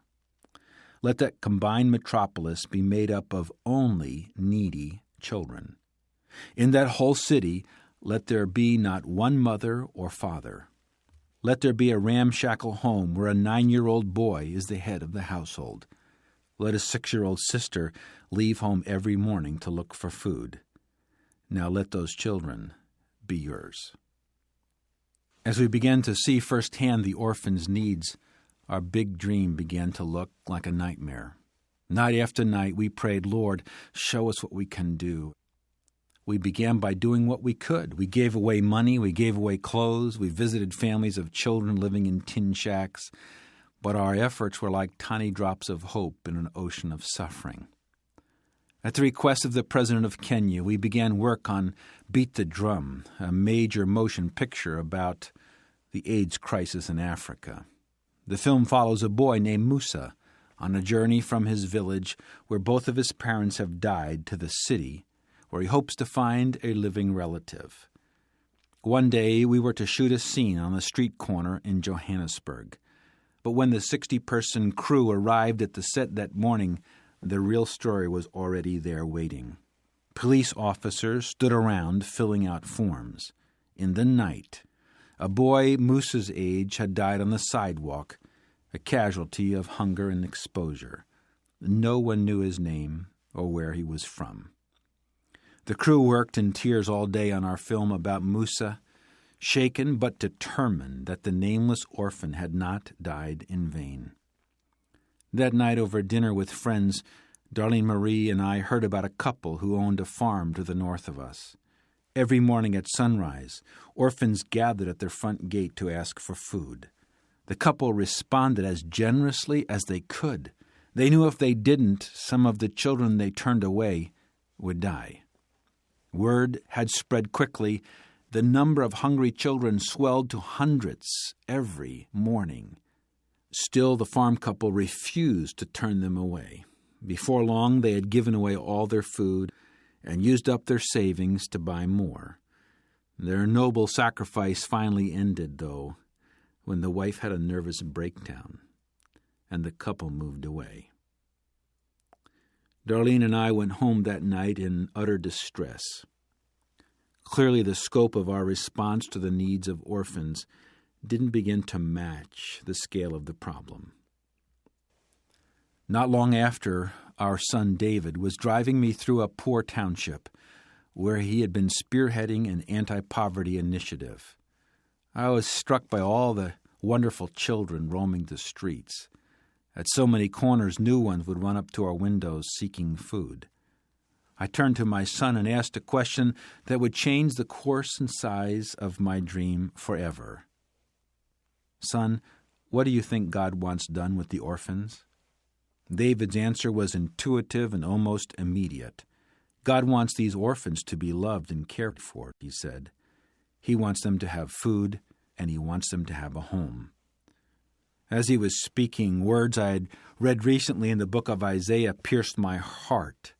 I reached for my Bible and read aloud, "Is it not to share your bread with the hungry, and that you bring to your house the poor who are cast out? When you see the naked, that you cover him, and not hide yourself from your own flesh?" The answer was inescapable. We did know what God wanted done. And we could not, we must not hide. I went back to the text and kept reading. "Then your light shall break forth like the morning, your healing shall spring forth speedily, and your righteousness shall go before you. The glory of the Lord shall be your rear guard. Then you shall call, and the Lord will answer. You shall cry, and he will say, 'Here I am.'"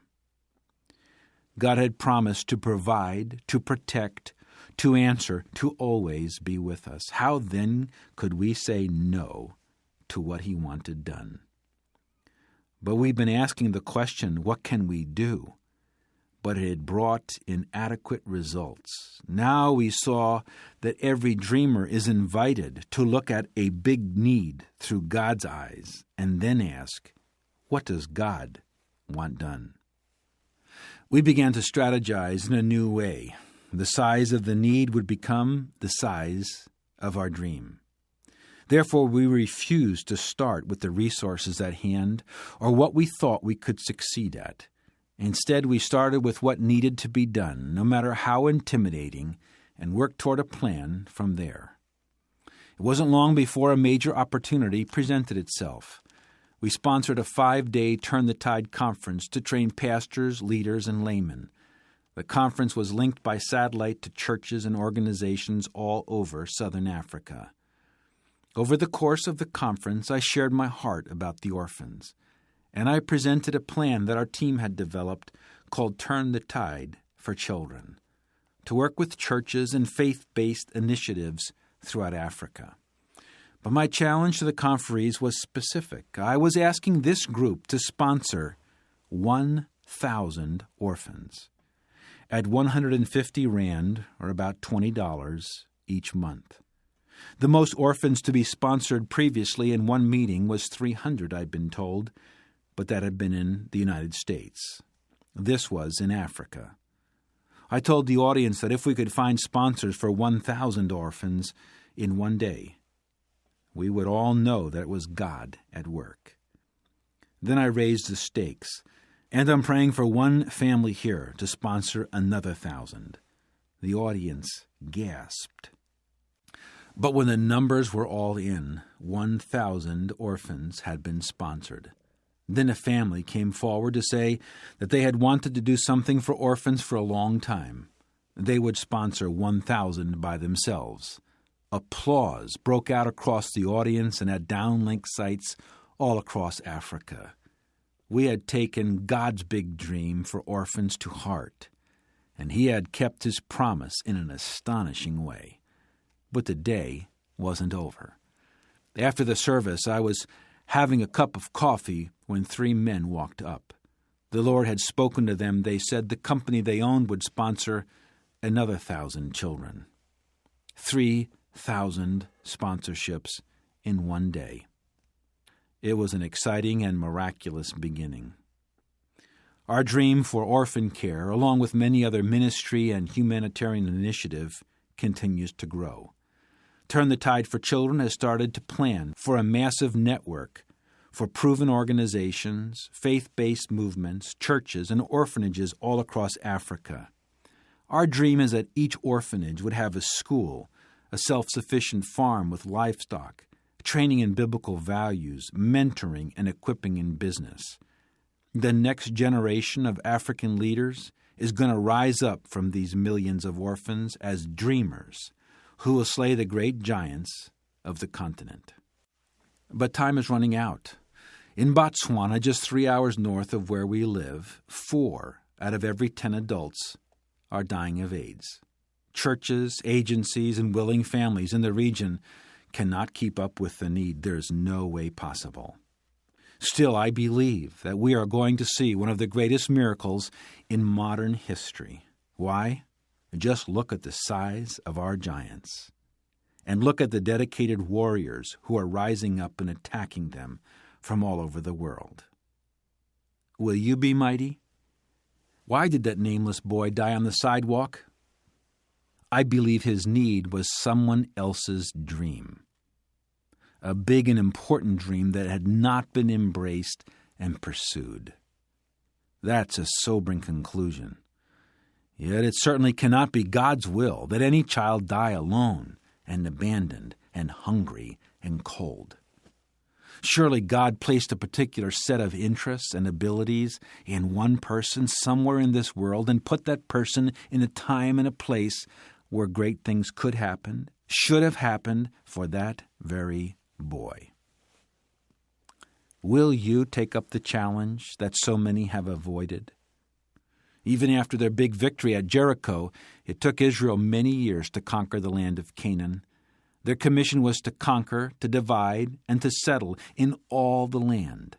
But the nation's faith ran out before their dream was fully realized. Many pockets of Israel were never conquered.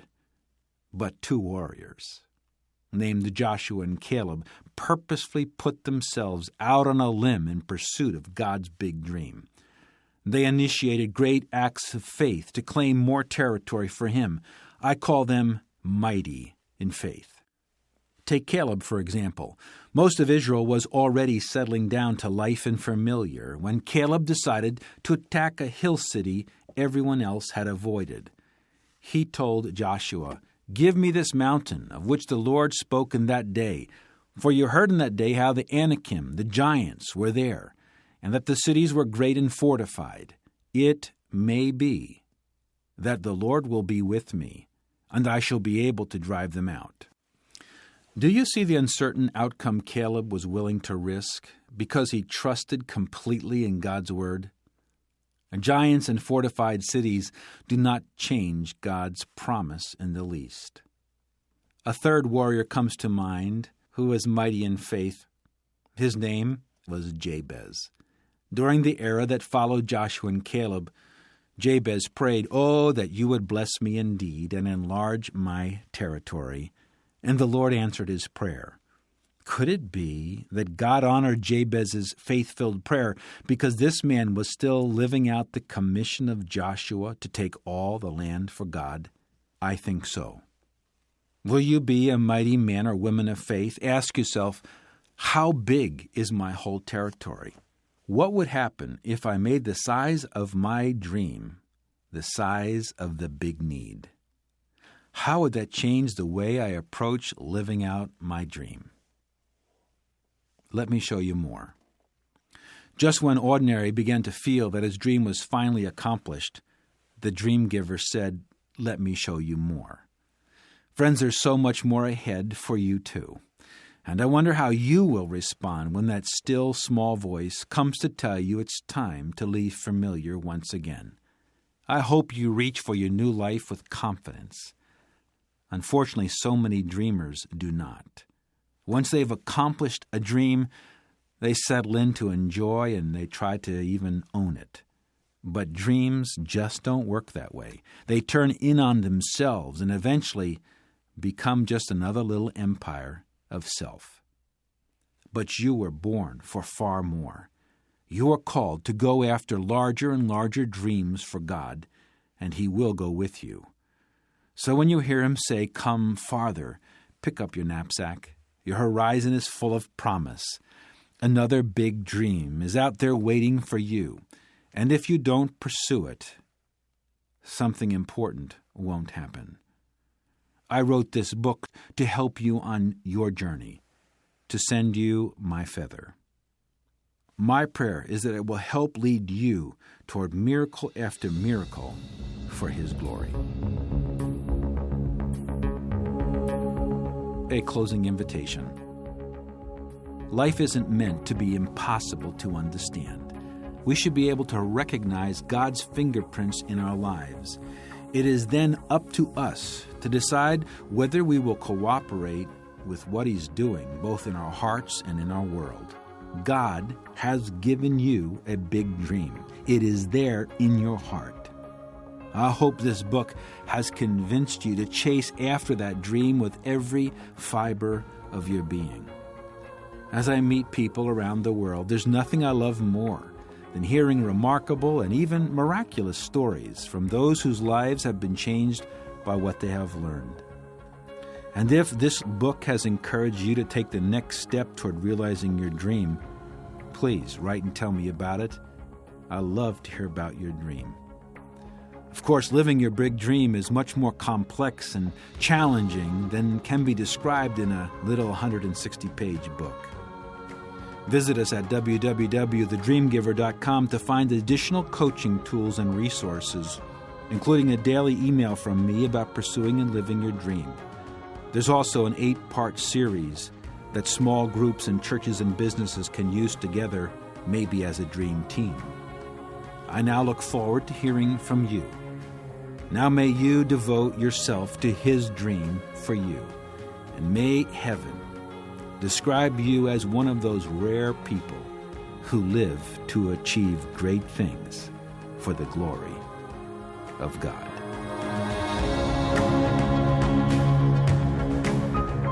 We hope you've enjoyed The Dream Giver by Bruce Wilkinson. You'll find other fine Multnomah titles at your favorite bookstore. Multnomah Publishers, keeping your trust, one book at a time.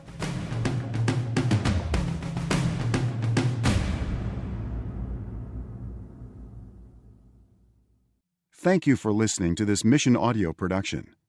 Please visit booksинaudio.com to offer your impressions of this work and to explore additional titles.